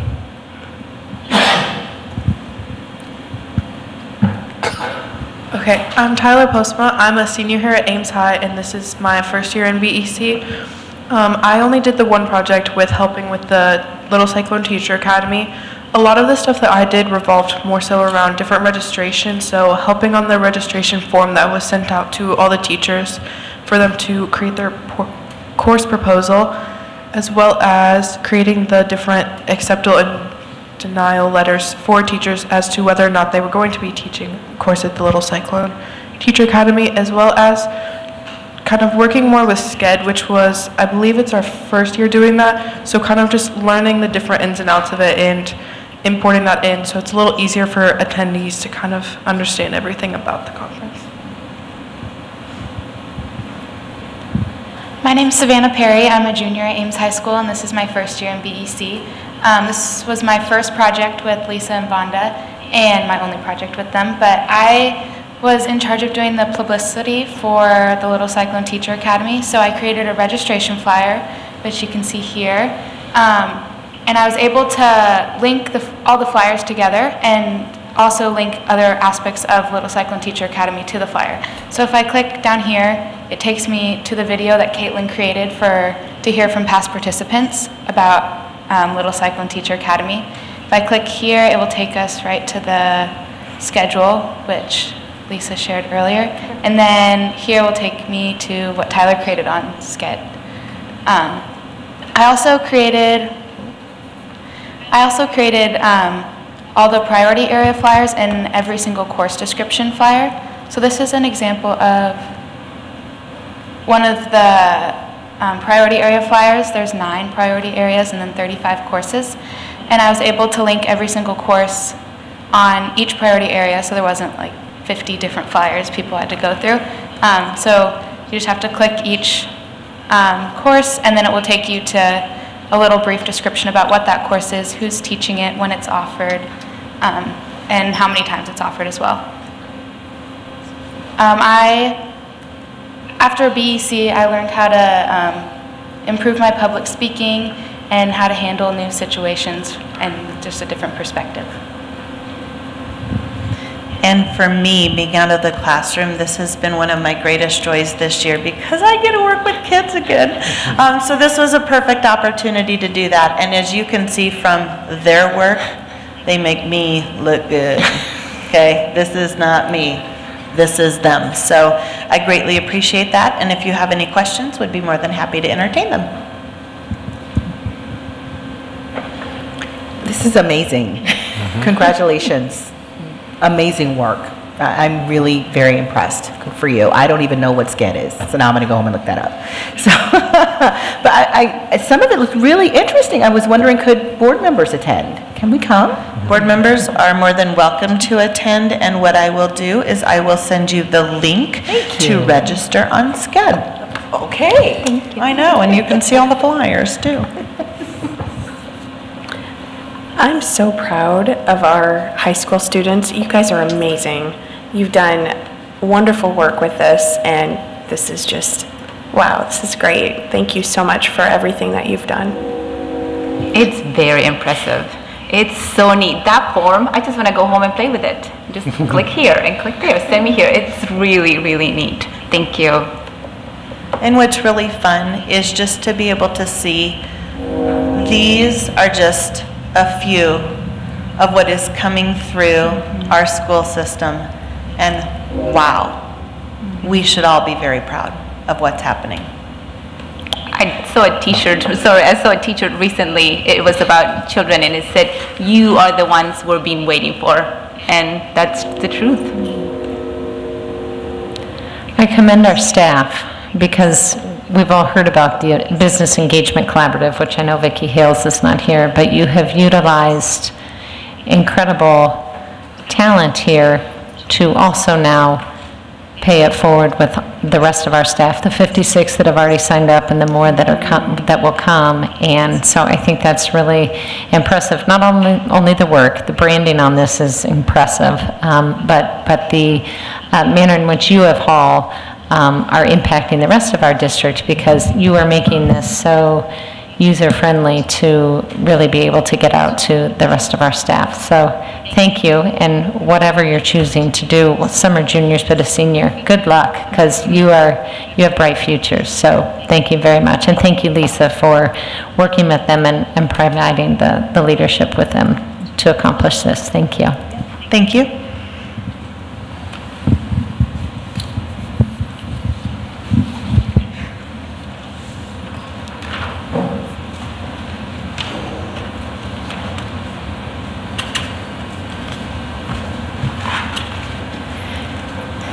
Any public comments on the Little Cyclone Teacher Academy update?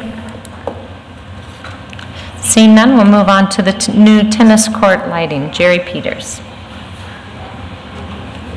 I guess, Jerry, you can come up and give them an update on visiting with the architect and also the contractors relative to, it was an alternate, and coming back after the bids have been in relative to what that cost would be, and we can have a discussion a little bit about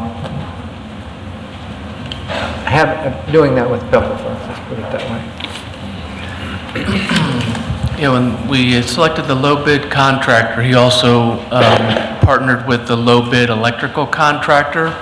And so based on the board's decision to be able to award the base bid only without the alternate for putting the tennis light courts in, he went and chose his low bid electrical contractor, and they entered into agreement, and they've started working on getting the insurance forms and They finalized the contract and they're doing submittals, shop drawings, and they're able to prepare to start building the project.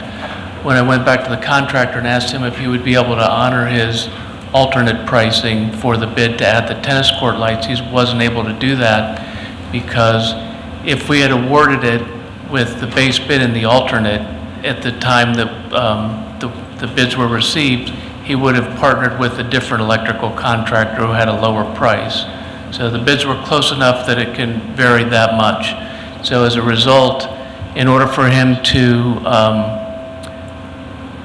add the tennis court lights to this project, it's going to be, instead of $86,000, it's about just under $92,000. I think the other real important piece, and a couple of numbers you probably have off the top of your head.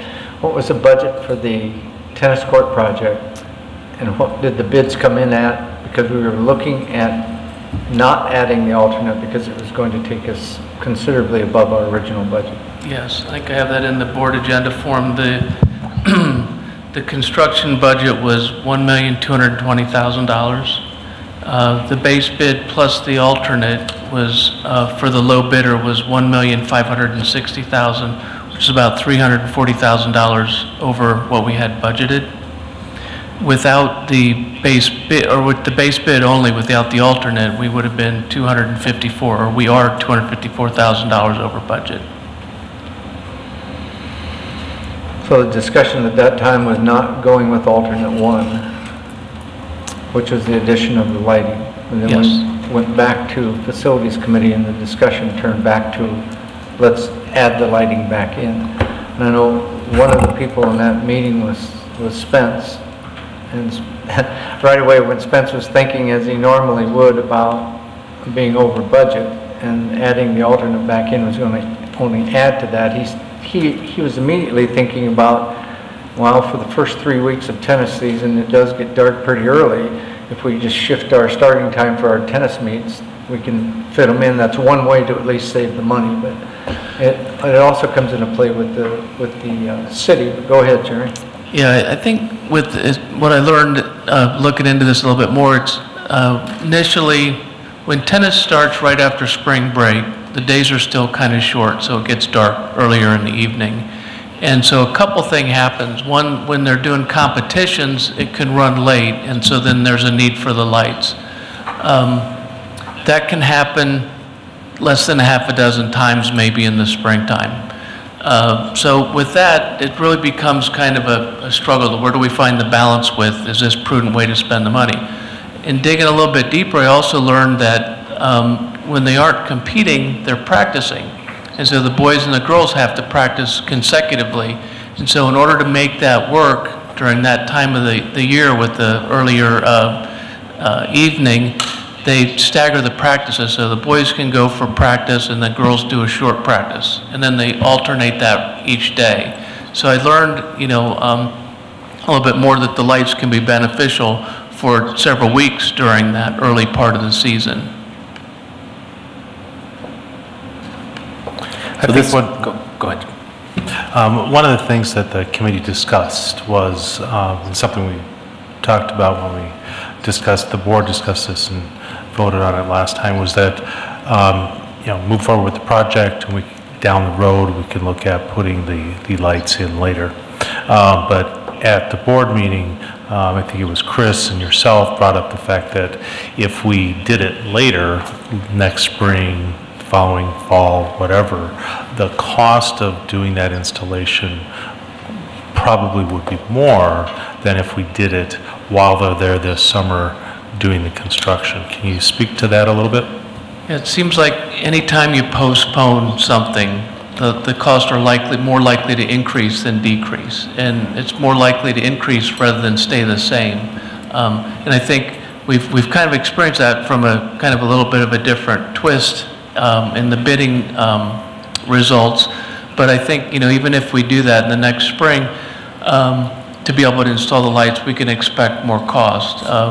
One simple reason is because the contractor's going to have to mobilize for that, where they've got equipment on site now as far as raising it, because the lights are pretty tall, so they have a crane and equipment that they'll need to do that. The workers are on site. As far as the electricians, they're going to be pulling wires.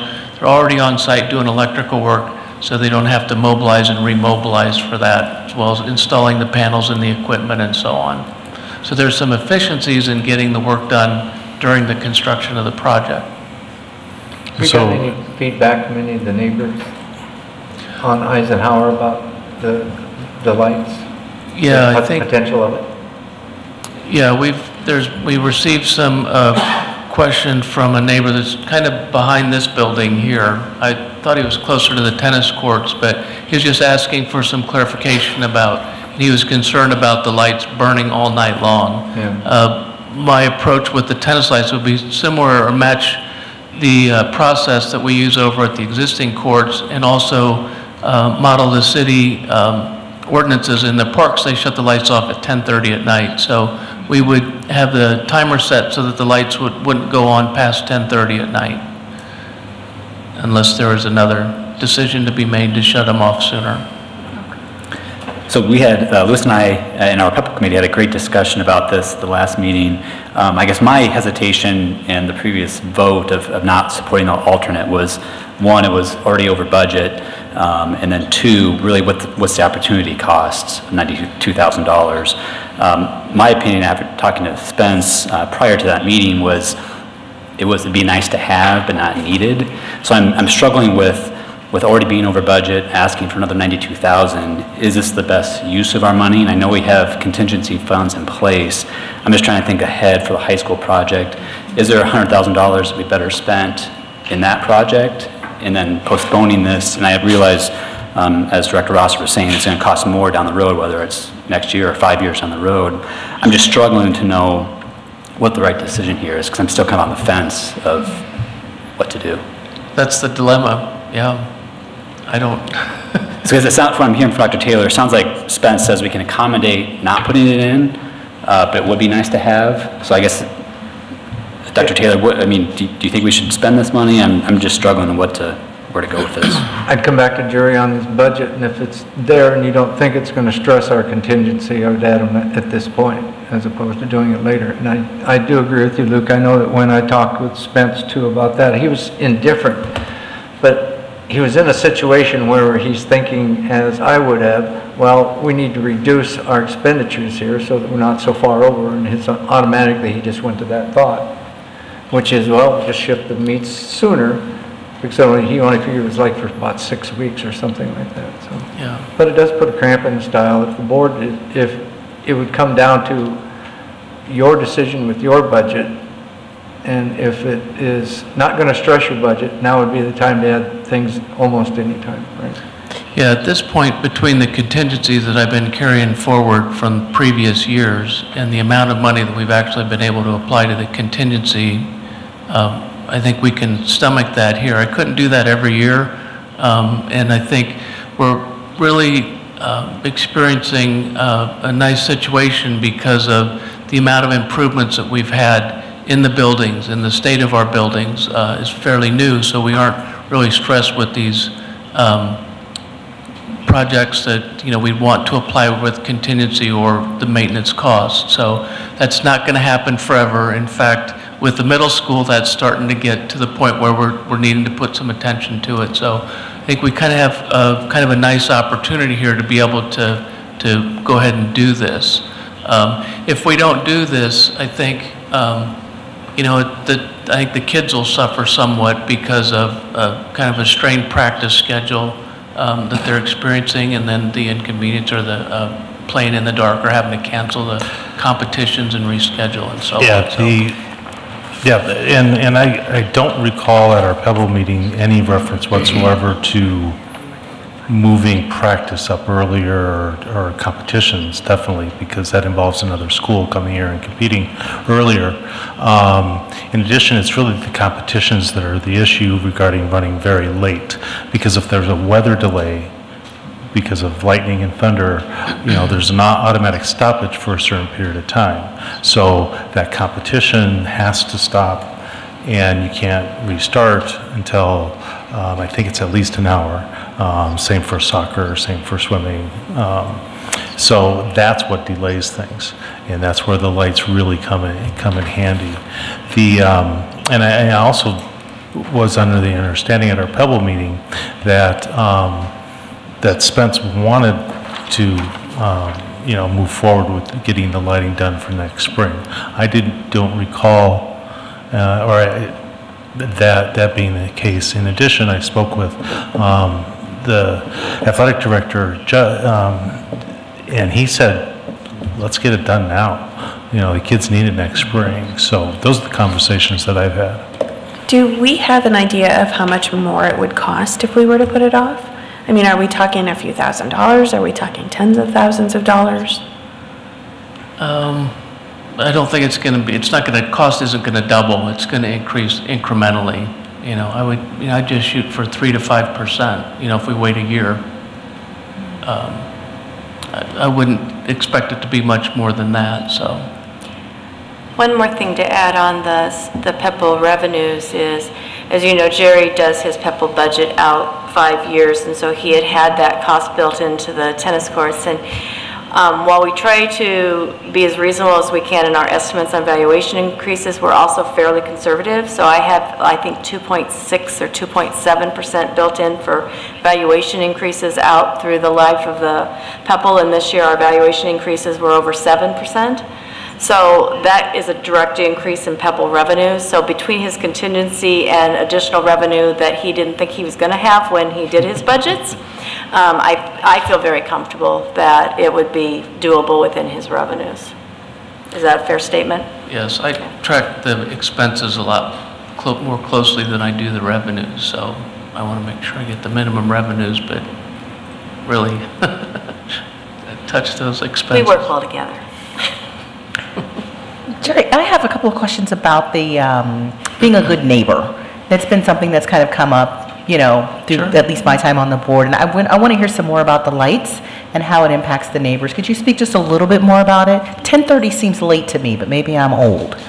Yeah, with the lights we have, they really put a lot of thought into how the lights are directed and how much lumens are getting out in the courts. We want to be able to first light up the courts, but then the other thing they pay close attention to is that we don't have a lot of, what do they call it, splash? Dispersion. Dispersion. So they do a really good job of getting them focused on the courts. In this instance, we have the same company that did these lights, or that has this project, did the baseball and softball lights, and I haven't heard any complaints from any of the neighbors on the baseball and softball lights too.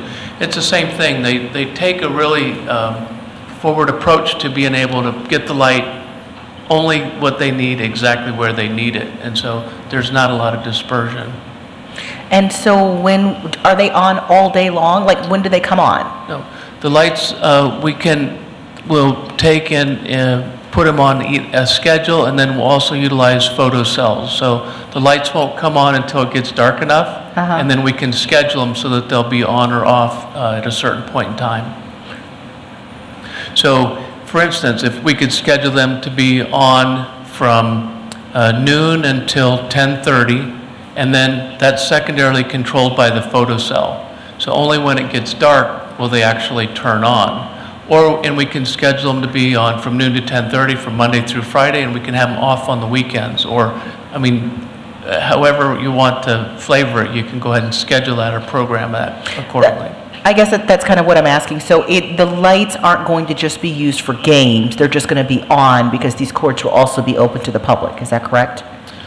That is we need to be able to work that through. Right now, we haven't addressed that as a board. So we work actually with the city on that one, and we do have that offer into the city, yes. So what is the understanding right now then? Right now, we have a current agreement with the city for the use of the existing tennis court. So that's in place, that's current, that's active. And that agreement expires in 2023. So we'll still need to go through it and meet with the city to be able to address the remainder of that term on that agreement and how that's going to apply. So that's open right now. There's nothing been definitive, but we'll have to I'll start conversations with Keith Abraham, the Director of Parks and Rec for the city, and then be able to bring something to both of our governing bodies. Well, I guess for me, that's kind of what's hard. Like, I know we're just talking about the money, but it's like, I don't know how to vote because I don't know how we're going to use them. And that's, I guess for me, I feel like that's another piece of information that I would need. But you're saying we won't know that for some time?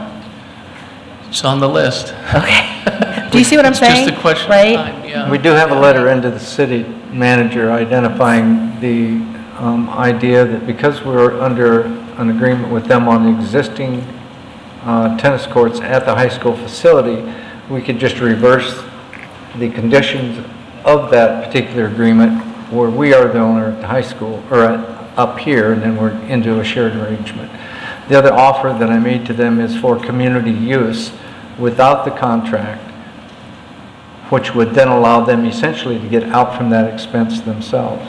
So it hasn't gone to the city council yet, but it is in their hands. And so if we did go with the city, we would be required to leave the lights on until 10:30, is that correct? The next thing we could do is add in a push button so that the lights wouldn't be on unless they were activated. Okay. So we'd have a schedule and a photo cell and a push button. All So right. if they're being used, then you just push it on and that'll activate the lights for a certain amount of time, whether it's 45 minutes or an hour or whatever. Okay. I'm trying to think about the neighbors and what that would be like kind of living next to that and just.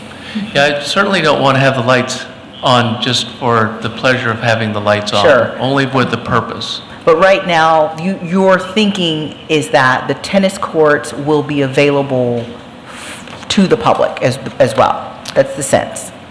Yes.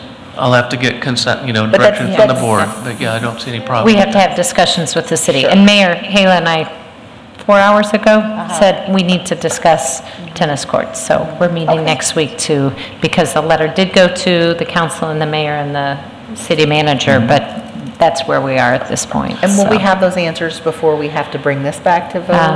I don't, because I don't think that, I can't answer Right, that because sure. they will need time to take it to the council. I mean, I don't want to speak out of, it's on our list. Okay. I'm not trying to be evasive or anything, No, I but don't- I yeah, I think, didn't get you know, I think we're reasonable people, and I think we can work out a reasonable agreement that's going to benefit both entities as well as the community. And that's what my approach would be when we start conversations with the city. Would Musco be able to do with the tennis courts what they did with the baseball, softball fields? They had a conceptual. They said, here's what it's going to look like at night, and you could see that the light went straight down. It was really kind of amazing, but there was none of that splash coming back up out of it. So Musco really has that developed to a very high extent. So if that's something that we could use probably within the next 2 weeks before this comes back, if we can visit with some neighbors on the other side over here about their concerns, and if they can see that conceptual where the light doesn't splash into their yards, that might help us a little bit. Okay. When is the anticipated completion of the tennis courts? October of 2018, this October. This October, year. okay. Yeah. We'd like to be able to get the courts completed so that we can open them up for use in the spring. Okay. And then the old tennis courts then won't be needed anymore. So we'll decommission them. So we will need to make the decision on the lights. Yeah, that's what I was going to ask. What's the timetable on the decision for the lights? As soon as June possible. 4th. Okay. In a couple weeks. Yeah. To me, it comes back to the opportunity cost. So is the board wanting to spend the money to support, I understand, appreciate what you're saying, Monique, about the city, but it's really about, do we want to put that for our kids for competition and practice? I think Director Rosser is a yes. Is that correct? For putting it in? Well, we need more information. I still am not, I'd like to see what we're doing with the city. We have an agreement with them, but, you know, we're building these courts. And Dr. Taylor, are we talking about them flipping the current contract where they would contribute to the maintenance of the courts that we're now building and going to be owning? That was one of the options that were presented to them, yes. Okay, because that's not been communicated to Pebble or anything before. So, you know, I think Pebble needs to be kept in the loop if you're having discussions. That's a letter between me and the city manager. The Pebble committee is not in the know on any of that. So having some better communication on that would be helpful. Okay. Any other questions or comments to Jerry? Thank you, Jerry.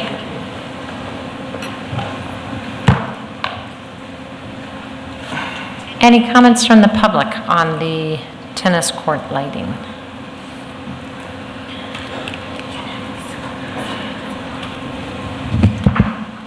Good evening. Karen Stein, 2503 Ridge Top Road. We're about to add to 3 elementary schools and build a new high school. And I'm wondering about the overcosts that might come up and having a contingency for those overcosts. The other thing is, have we considered motion-activated lights in our elementary schools? Even in this building, the lights are on at night, every night. I'm wondering if we could do something like motion-activated lights to save some of our tax dollars. And just consider motion-activated lights, and if we decide to do the tennis courts or overall anything, because that will save a lot of tax dollars. Thank you. Thanks, Karen. Moving on to board committee work. Any updates or things that you would like to highlight, board members, from the... I would like to provide the board an update on the Ames Education Foundation. So I wrote it down. They've been very busy over there. The Ames Education Foundation funded over $18,000 in innovation grants for our classrooms in grades PK-12 this year. The Ames Education Foundation this past Thursday at Kindergarten Preview provided a new book for every new incoming kindergartner student. The book was entitled The Night Before Kindergarten. Super cute. This spring, the Ames Education Foundation introduced the A1 and Dennis Brown College Ready program by helping Ames High School students in need with vouchers to take the ACT test. And they were also talking about transportation and breakfast for them. And currently, it's rolling out their annual campaign for SOS. SOS stands for Support Our Students. This is a program that raises funds for appropriate school supplies for students that may come from a family that may need financial assistance with purchasing school supplies. The SOS program is educational and is implemented with dignity and respect so students are able to purchase their school supplies and arrive to school prepared. You can read this if you want. The Ames Foundation, they have a website, so it's a really nice program. And last but not least, I remind people to save the date for the Taste for Education this fall. It will be held on Sunday, September 30th. And that's it. Okay, great. Thanks for the and you said September 30th? Yes. What was the date for the Taste of Education, right? September 30th. September yes. 30th. Sunday, September 30th. Okay, great. Thanks for that information. And what was the point right before that? The SOS? Yeah, the SOS program. I have a quick question. Explain a little bit more about the SOS program and how do families or students access? I believe they fill a voucher and then they themselves buy it. Like I think they give them the money and they themselves go. They don't give them the money. Chris, explain. I think Dr. Jones and I can tag team on this one. The Ames Education Foundation actually gives the school district the money for the Save Our Students. It is held in a set of self-balancing accounts within our general fund. And then Dr. Jones's office works with the various buildings on needs that they see as addressed, and his office is in charge of ordering supplies, making sure they get to the appropriate students.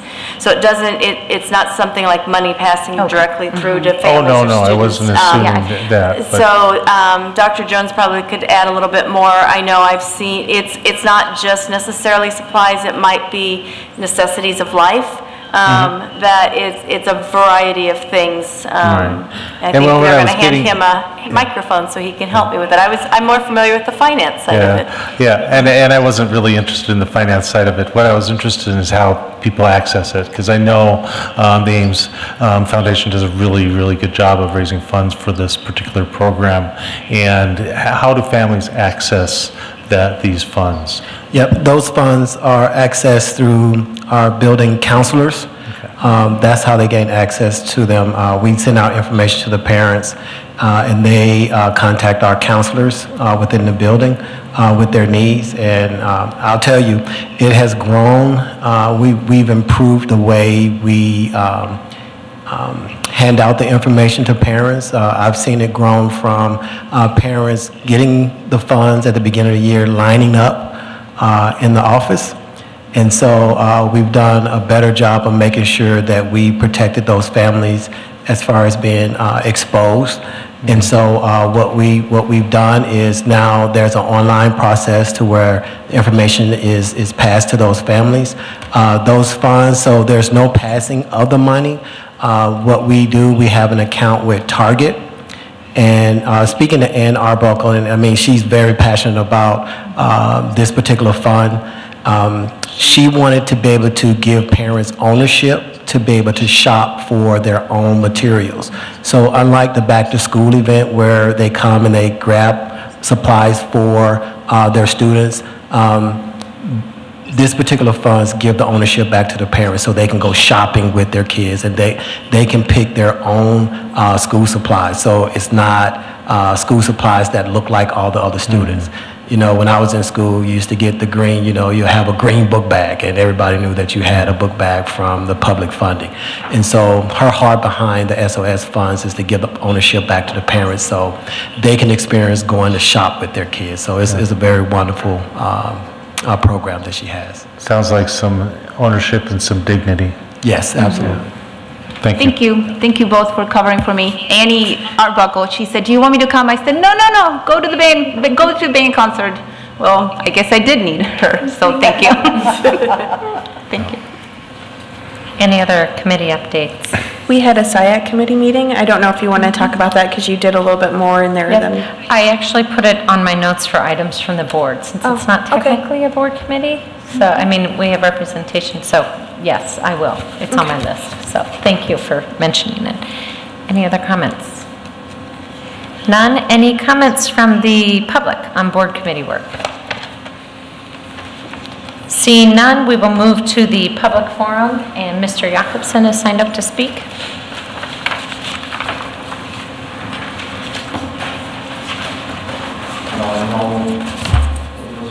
Day for you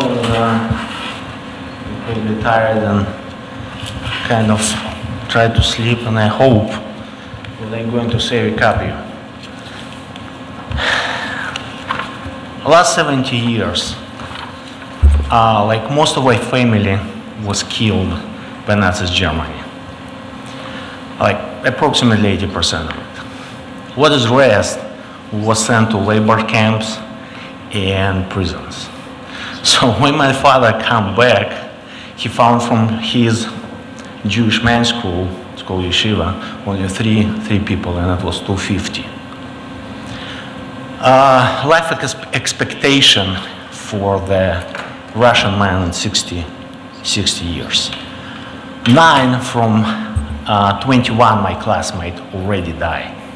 So when it's come question to me when I was 15, 16 years old, Alex, what's your purpose to your life? It was very easy to me. I want to found a place when my family be feel safe, when my kids be feel safe, when they can learn and open their potential. I was lucky. I will be get out from Soviet Union before its collapse, what is also, I believe, could save my life. And I spent around 15 years to find a good place. So when I came to Ames, I was pretty happy. I thought, I achieved my life goal. I did what I want. I get a safe place for my family. But last couple of years, I don't feel it. And it's for many reasons why I don't feel it.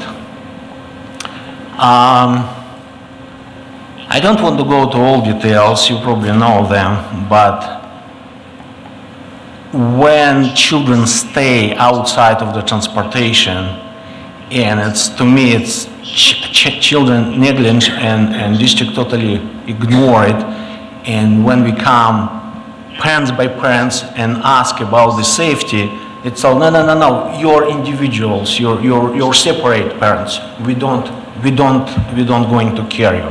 Only if you come together, we maybe care. And when I come myself, it was the same. Oh, you ask about your own children's safety. First of all, what type of this excuse? It's mean my children not deserve the safety. If you're talking about the organization, well, we have person here, I know for a couple of years, she asked some data, for example, about how minority do in the school, she can get it. So, when it's a high school camp project, I start to worry even more.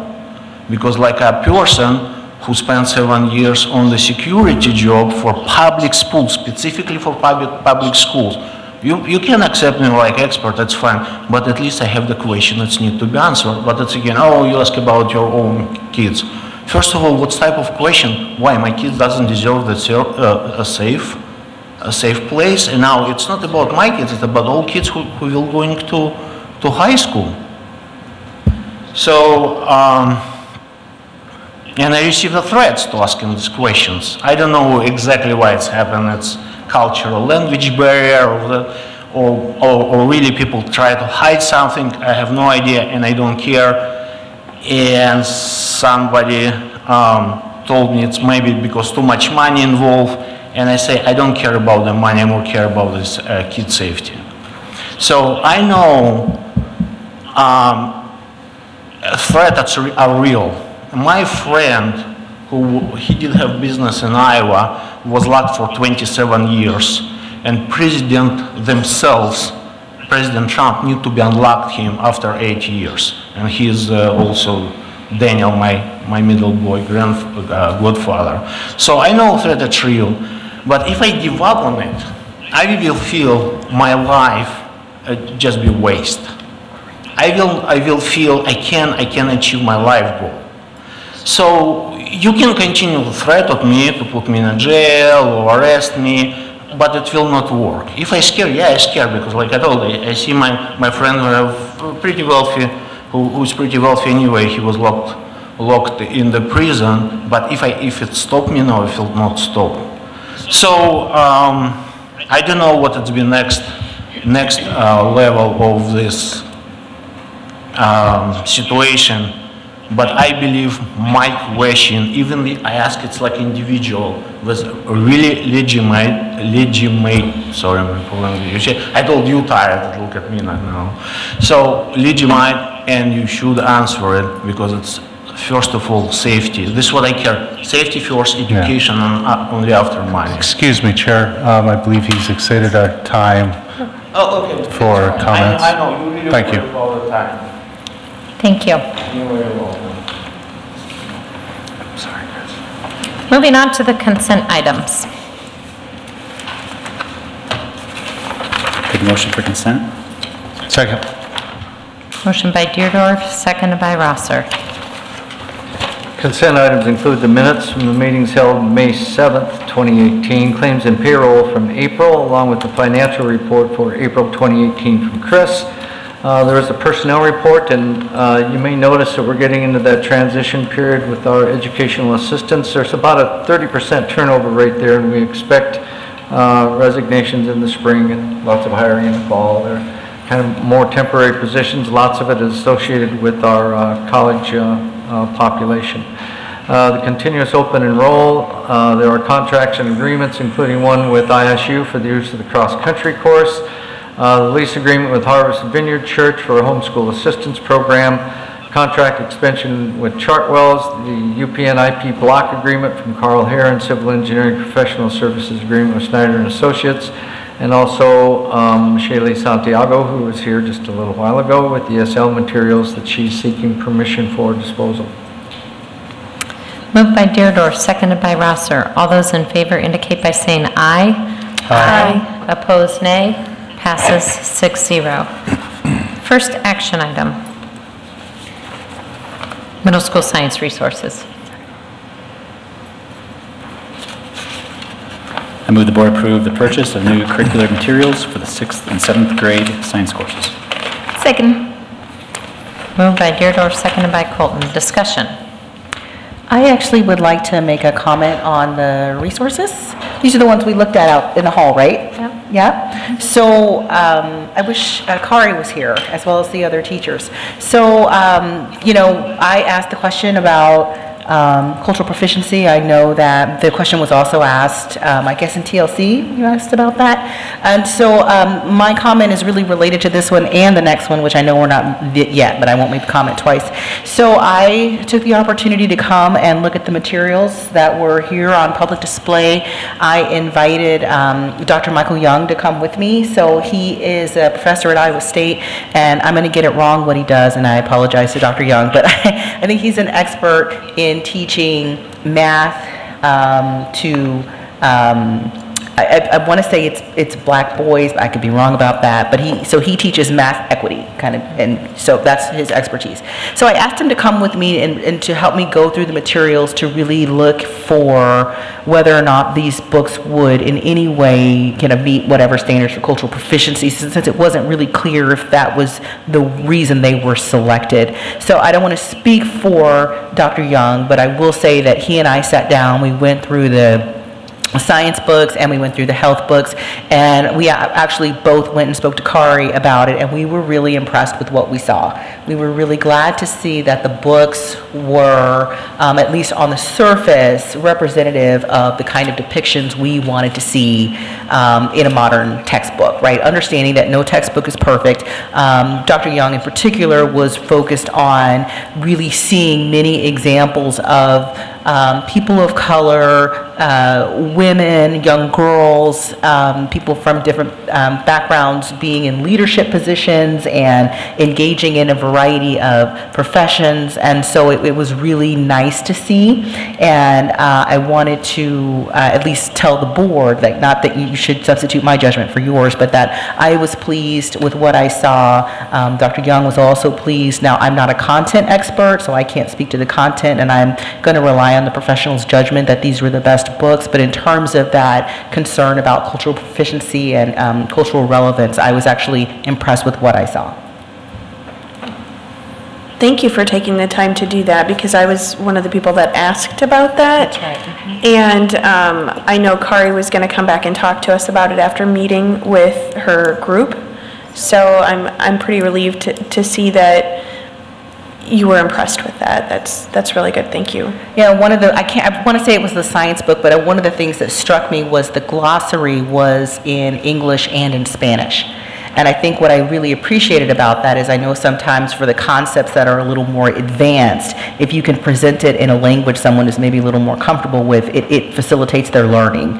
And so they didn't have that, you know, when I was in school, and I don't think I have books that have that at college. So it was just really nice to see that that was a piece that would be available to students, and, you know, many other things that I wasn't expecting to see. So I was glad to see that. Some of those concepts can be a little bit harder to translate too, so Right. that's pretty good to hear. I followed up. I actually ran into Kari today, so I asked her because I had read the board agenda form, and I appreciated that she provided the information about the feedback that was presented from a few community members, which may have been yourself and Dr. Young, but I know that we had other community members that also reviewed them. And so I just was asking her about her comments, and then actually talked to Dr. Ross, because I know one of the questions that was posed to me was how this, and I'm going to get it wrong, but how the materials don't necessarily completely align with the new generation science standards. And one of the things that they had shared with me is that this is one of our resources that our teachers use. They also use online resources and other things that they use to meet those standards. So I appreciate that everyone has looked at it through identifying the manner in which they are equitable, and that we've had some feedback on them. So Yeah, I was wondering how much feedback did we get? Do we know? I think it was just I don't know off the top of my head, but I know more than we typically get, and so I want to say maybe 4 or 5 different pieces of feedback. Kari told me she was appreciative because she said usually nobody comments. So it's good. Yep. Any other comments? There's a motion on the floor by Deerdorf, seconded by Colton. All those in favor indicate by saying aye. Aye. Opposed, nay. Passes 6-0. Item 17, high school health resources. I move the board approve the adoption of the updated health standards and purchase of new curricular materials for the high school health course. Second. Moved by Benkin, seconded by Deerdorf. Discussion? Was this part of what you also reviewed too? Okay. Yes. Because I know we did get some comments from the public about that as well. There were some concerns of curriculum or something. Right, and so I'm not a content expert, so I Right. tried to just focus on, you know, kind of the piece that I felt I could reliably contribute to. So, yeah, but I did understand there were some content concerns. I will say, in the science book in particular, I knew what I was looking for, so I was like, is evolution in the glossary, right? Yeah. And so I could see those things. But yeah, I know that the health book was maybe a little more, but again, I felt like I needed to default to the expertise because I wouldn't be able to supplant their expertise with my own. I just don't know. What were some of the comments, Dr. Ross? I don't know. Oh, you don't know? They did not come to me. They went to Kari. Oh, okay. They went to Kari? Okay. She actually just collects them to be more specific. So when folks come and review the materials, what they do is they just fill out a sheet and then they just, and you can speak to this Director Vinkin, they fill it out, leave it there, and then she collects them and reviews them, goes over it with the team of teachers that she works with. That's my sense. That's correct. Okay. Okay, moved by Benkin, seconded by Deerdorf. Those in favor indicate by saying aye. Aye. Opposed, nay. Passes 6-0. Item 18, 2017-18 budget amendment. I move the board adopt the budget amendment for 2017-18 as presented. Second. Moved by Rosser, seconded by Perez. Discussion. Seeing none, all those in favor indicate by saying aye. Aye. Opposed, nay. Passes 6-0. Item 19, Ames High School Class of 2018. I move the board approve the Ames High School Class of 2018 contingent upon completion of all graduation requirements. Second. Moved by Perez, seconded by Colton. Discussion? I just have to say I'm really excited to participate in this year. Graduation, Sunday, 2 p.m., Hilton Coliseum. Any other discussion? All those, it's been moved by Perez, seconded by Colton. All those in favor indicate by saying aye. Aye. Opposed, nay. Passes 6-0. Item 20.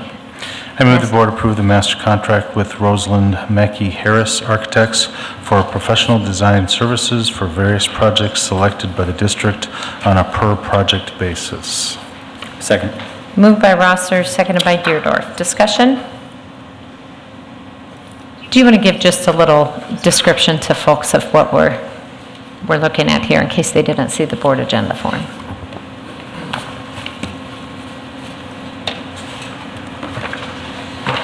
So one way I can expedite the completion of projects is to buy time, because I just have 24 hours a day, no more than that. So one of the things I do utilize is the expertise of architectural services or engineering services. I try and fit those with the project. I've worked with Rosalind Mackey Harris here in the past and like to continue with them. Kurt Mackey is my primary contact, and he's very responsive, never turns down work. He's very detail-oriented, and he takes time to be able to put the projects together so we can get a clear, definite scope.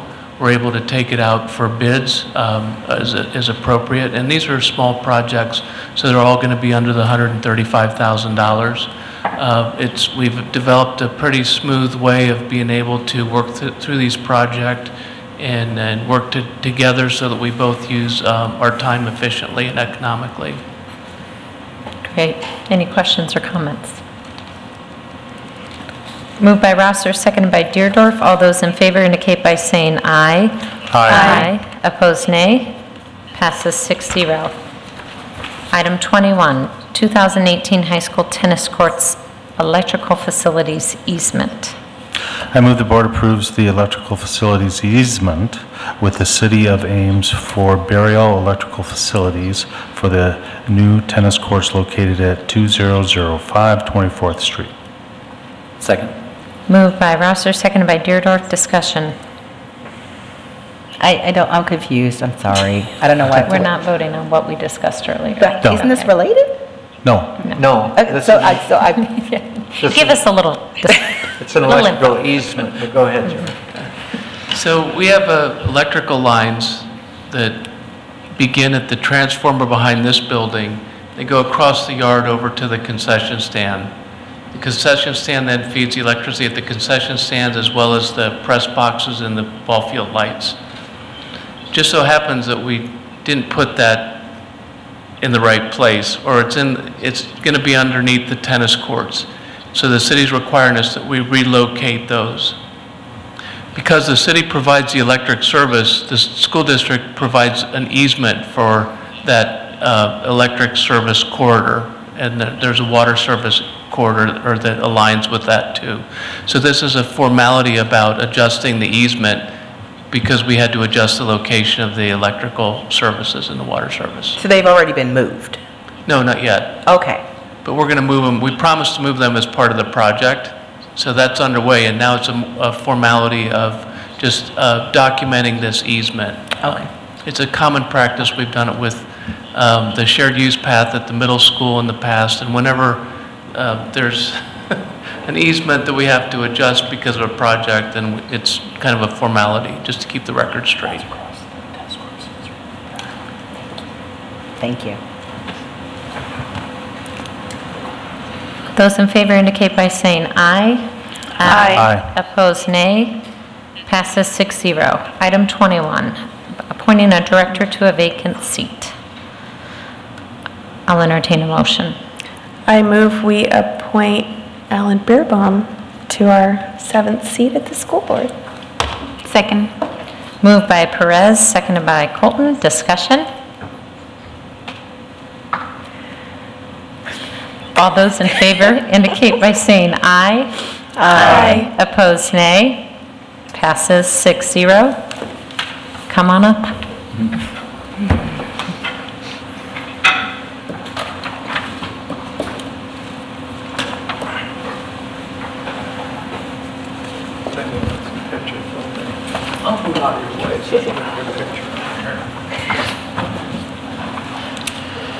I know, right? Could you raise your right hand? Do you solemnly swear that you will support the Constitution of the United States and the Constitution of the State of Iowa, and that you will faithfully and impartially, to the best of your abilities, discharge the duty of the office of Director at Large of the Ames Community School District as now and herever required by law? Yes, I do. Congratulations. You want to hold that pose just for one more second? I don't know why I'm in this picture.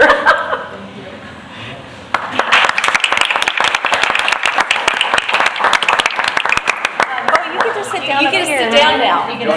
Yeah, come on. You're officially under the gun. Actually, that's. Go ahead, you displaced you.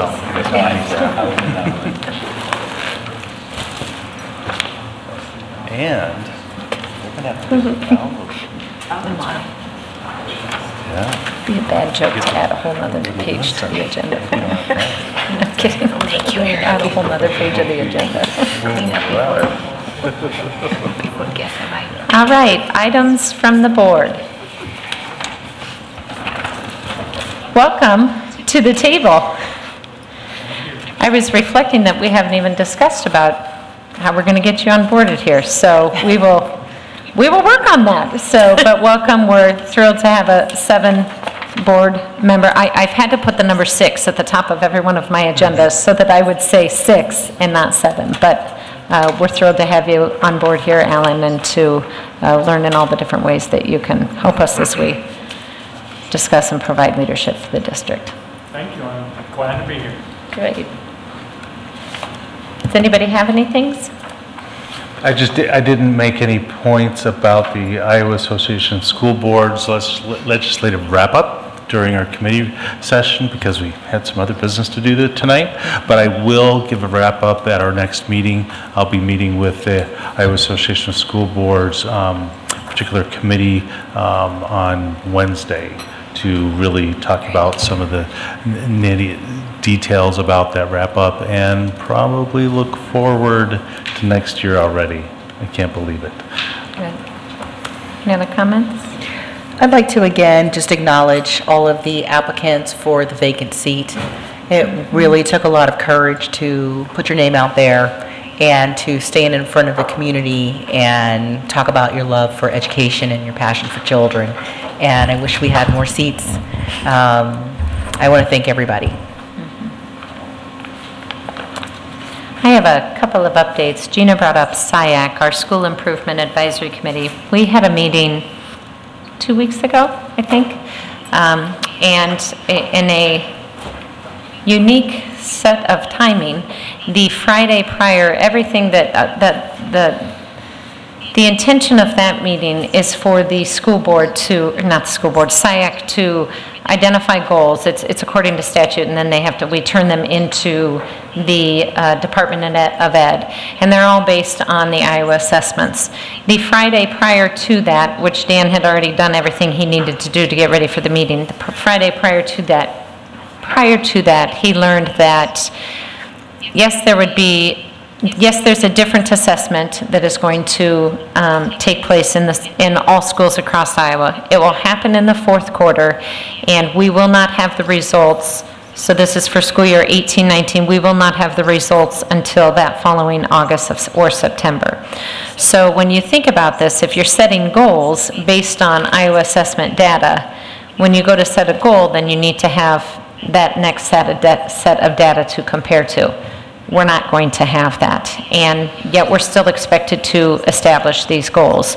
So as a part of this meeting, we go through and we work through these goals and identify which ones are the best ones. But as the discussions were taking place at the tables, it was clear that we didn't need to talk about these goals because this was not valuable use of the 30 or so community members, staff members, board members that were in attendance. So we made the split decision, in the middle of the meeting, to say we're just going to take the goals that are presented by our content teams and say turn them in, because there is no you turn them in, but there's no follow-up in terms of the state on that. So and what we did was then we had a conversation, because these are the conversations taking place at the different tables about, as a part of SIAC, so a year ago we did these goals, but then we also started to talk about how are we trying to work on the achievement gap, and what are the ways that the different goals have been set, and what has been the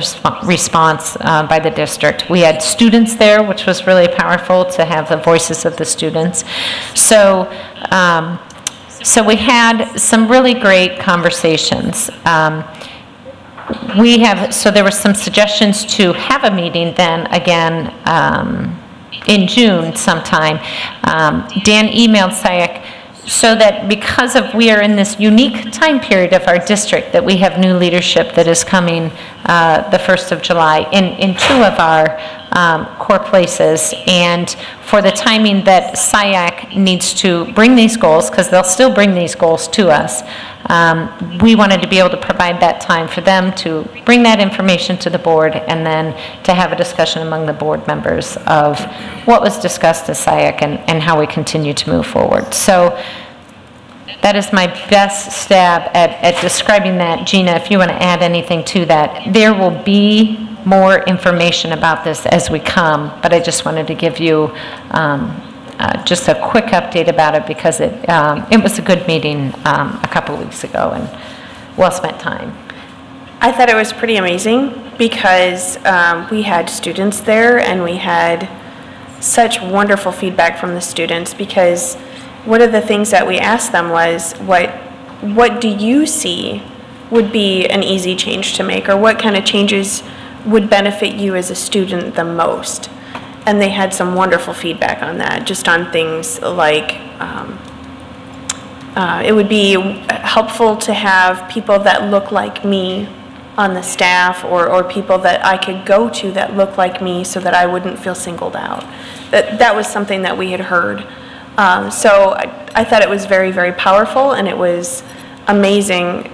Again, I'm just so proud of our students. Couple of other items from myself. So I want to thank the staff. We are, Jenny Reisner and I have been having some conversations and emailing back and forth with one another and getting her connected to different staff to get different pieces of information, starting to get some different meetings scheduled with different staff members, some before they are finished with their positions, but then also others. So just want you to know that those conversations are continuing, and we will continue to work with her as we try to get her all set up and ready to go for when she comes at the end of June, but officially starts in July. Before this, we obviously had a reception to honor Dr. Taylor, and I just want to thank, we had so many from the city of Ames and elected officials from the city, from the state, from the county, teachers, former teachers, students, and it is always a rewarding time to be able to recognize the staff that we get the opportunity to work with, but also rewarding to see the different individuals that come out to recognize you. So thank you to everyone and to all of the staff that did all of the hard work to pull that together. So, and then the last thing I just do want to emphasize is that it is always awesome to be able to approve the graduation class for the new year, and to be able to send them on their ways on their way on Sunday is a very fulfilling experience to have a front row seat, and so I am looking forward to Sunday. Items from the staff? Welcome, Ellen. Thank you for stepping forward and volunteering. It's an awesome experience. I know you'll enjoy it. We will have reappointment of staff coming back in our 2 meetings in June so that we can meet some contractual obligations with those who have new work assignments that begin on July 1. There's absolutely, the commencement is this Sunday. If you haven't gotten your robe yet, I think I saw at least 2 within Kim's office. I can get that for you tonight for commencement. It does begin at 2 o'clock. The general advice is to be there somewhere between 1 and 1:15. You enter from the south door and just wander down the first entrance to the floor and across, and you'll see us all gathered over there anyway. That's another great experience for you. The last day of classes, of course, for seniors is tomorrow. The last day for all of our students is on the last day of August, or August, I wish. The last day of May, which is May 31, next Thursday. I'll report that on our next agenda there will be OPN, the architect for Ames High School, will be here to provide an update on the June 4th meeting on a lot of their programming and other discussions that they have had with staff relative to programming on the new high school.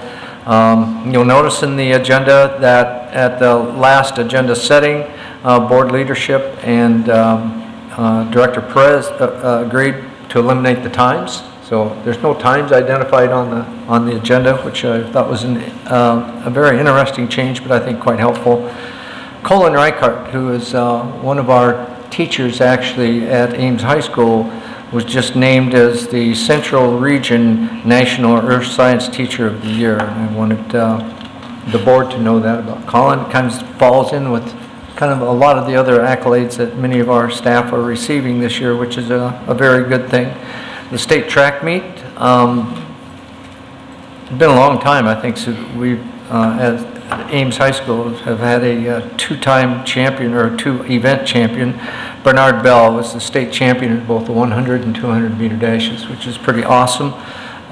Isabel Ingram also unbelievably finished second in 3 different hurdle events. And in one of them, she finished second, but still had the 5th best time in Iowa history. So you know that the other person who happened to nip her was going pretty good. The boys finished 3rd, the girls finished 5th statewide, so that's an excellent job by our kids again. And I think what you guys saw here tonight is the same thing that I tell people everywhere I go. Ames kids are like no other kids on the planet. And they will step forward and awe people every chance they get it. Thanks. Well, thank you for the reception, by the way. I know Lisa spent a lot of time in that, but it was, I wasn't looking forward to it. It was a very tough thing to get through, but when you work with people like this for a large number of years, 26 years for most, but people that are over here I've known for all 8 years that I've been the superintendent. We've stuck together, and they are just an awesome group. You know, I hire the best, I tell them what they need to do, and I get out of their way. And they take it and go. When you hire the best, you can forget the rest. And we got the best. I'll entertain a motion to adjourn. I move we adjourn. Second. I can't write your name fast yet. Moved by Beerbaum. It's probably misspelled too. Moved by Beerbaum, seconded by Perez. All those in favor indicate by saying aye. Aye. Opposed, nay. Passes 7-0. Thank you.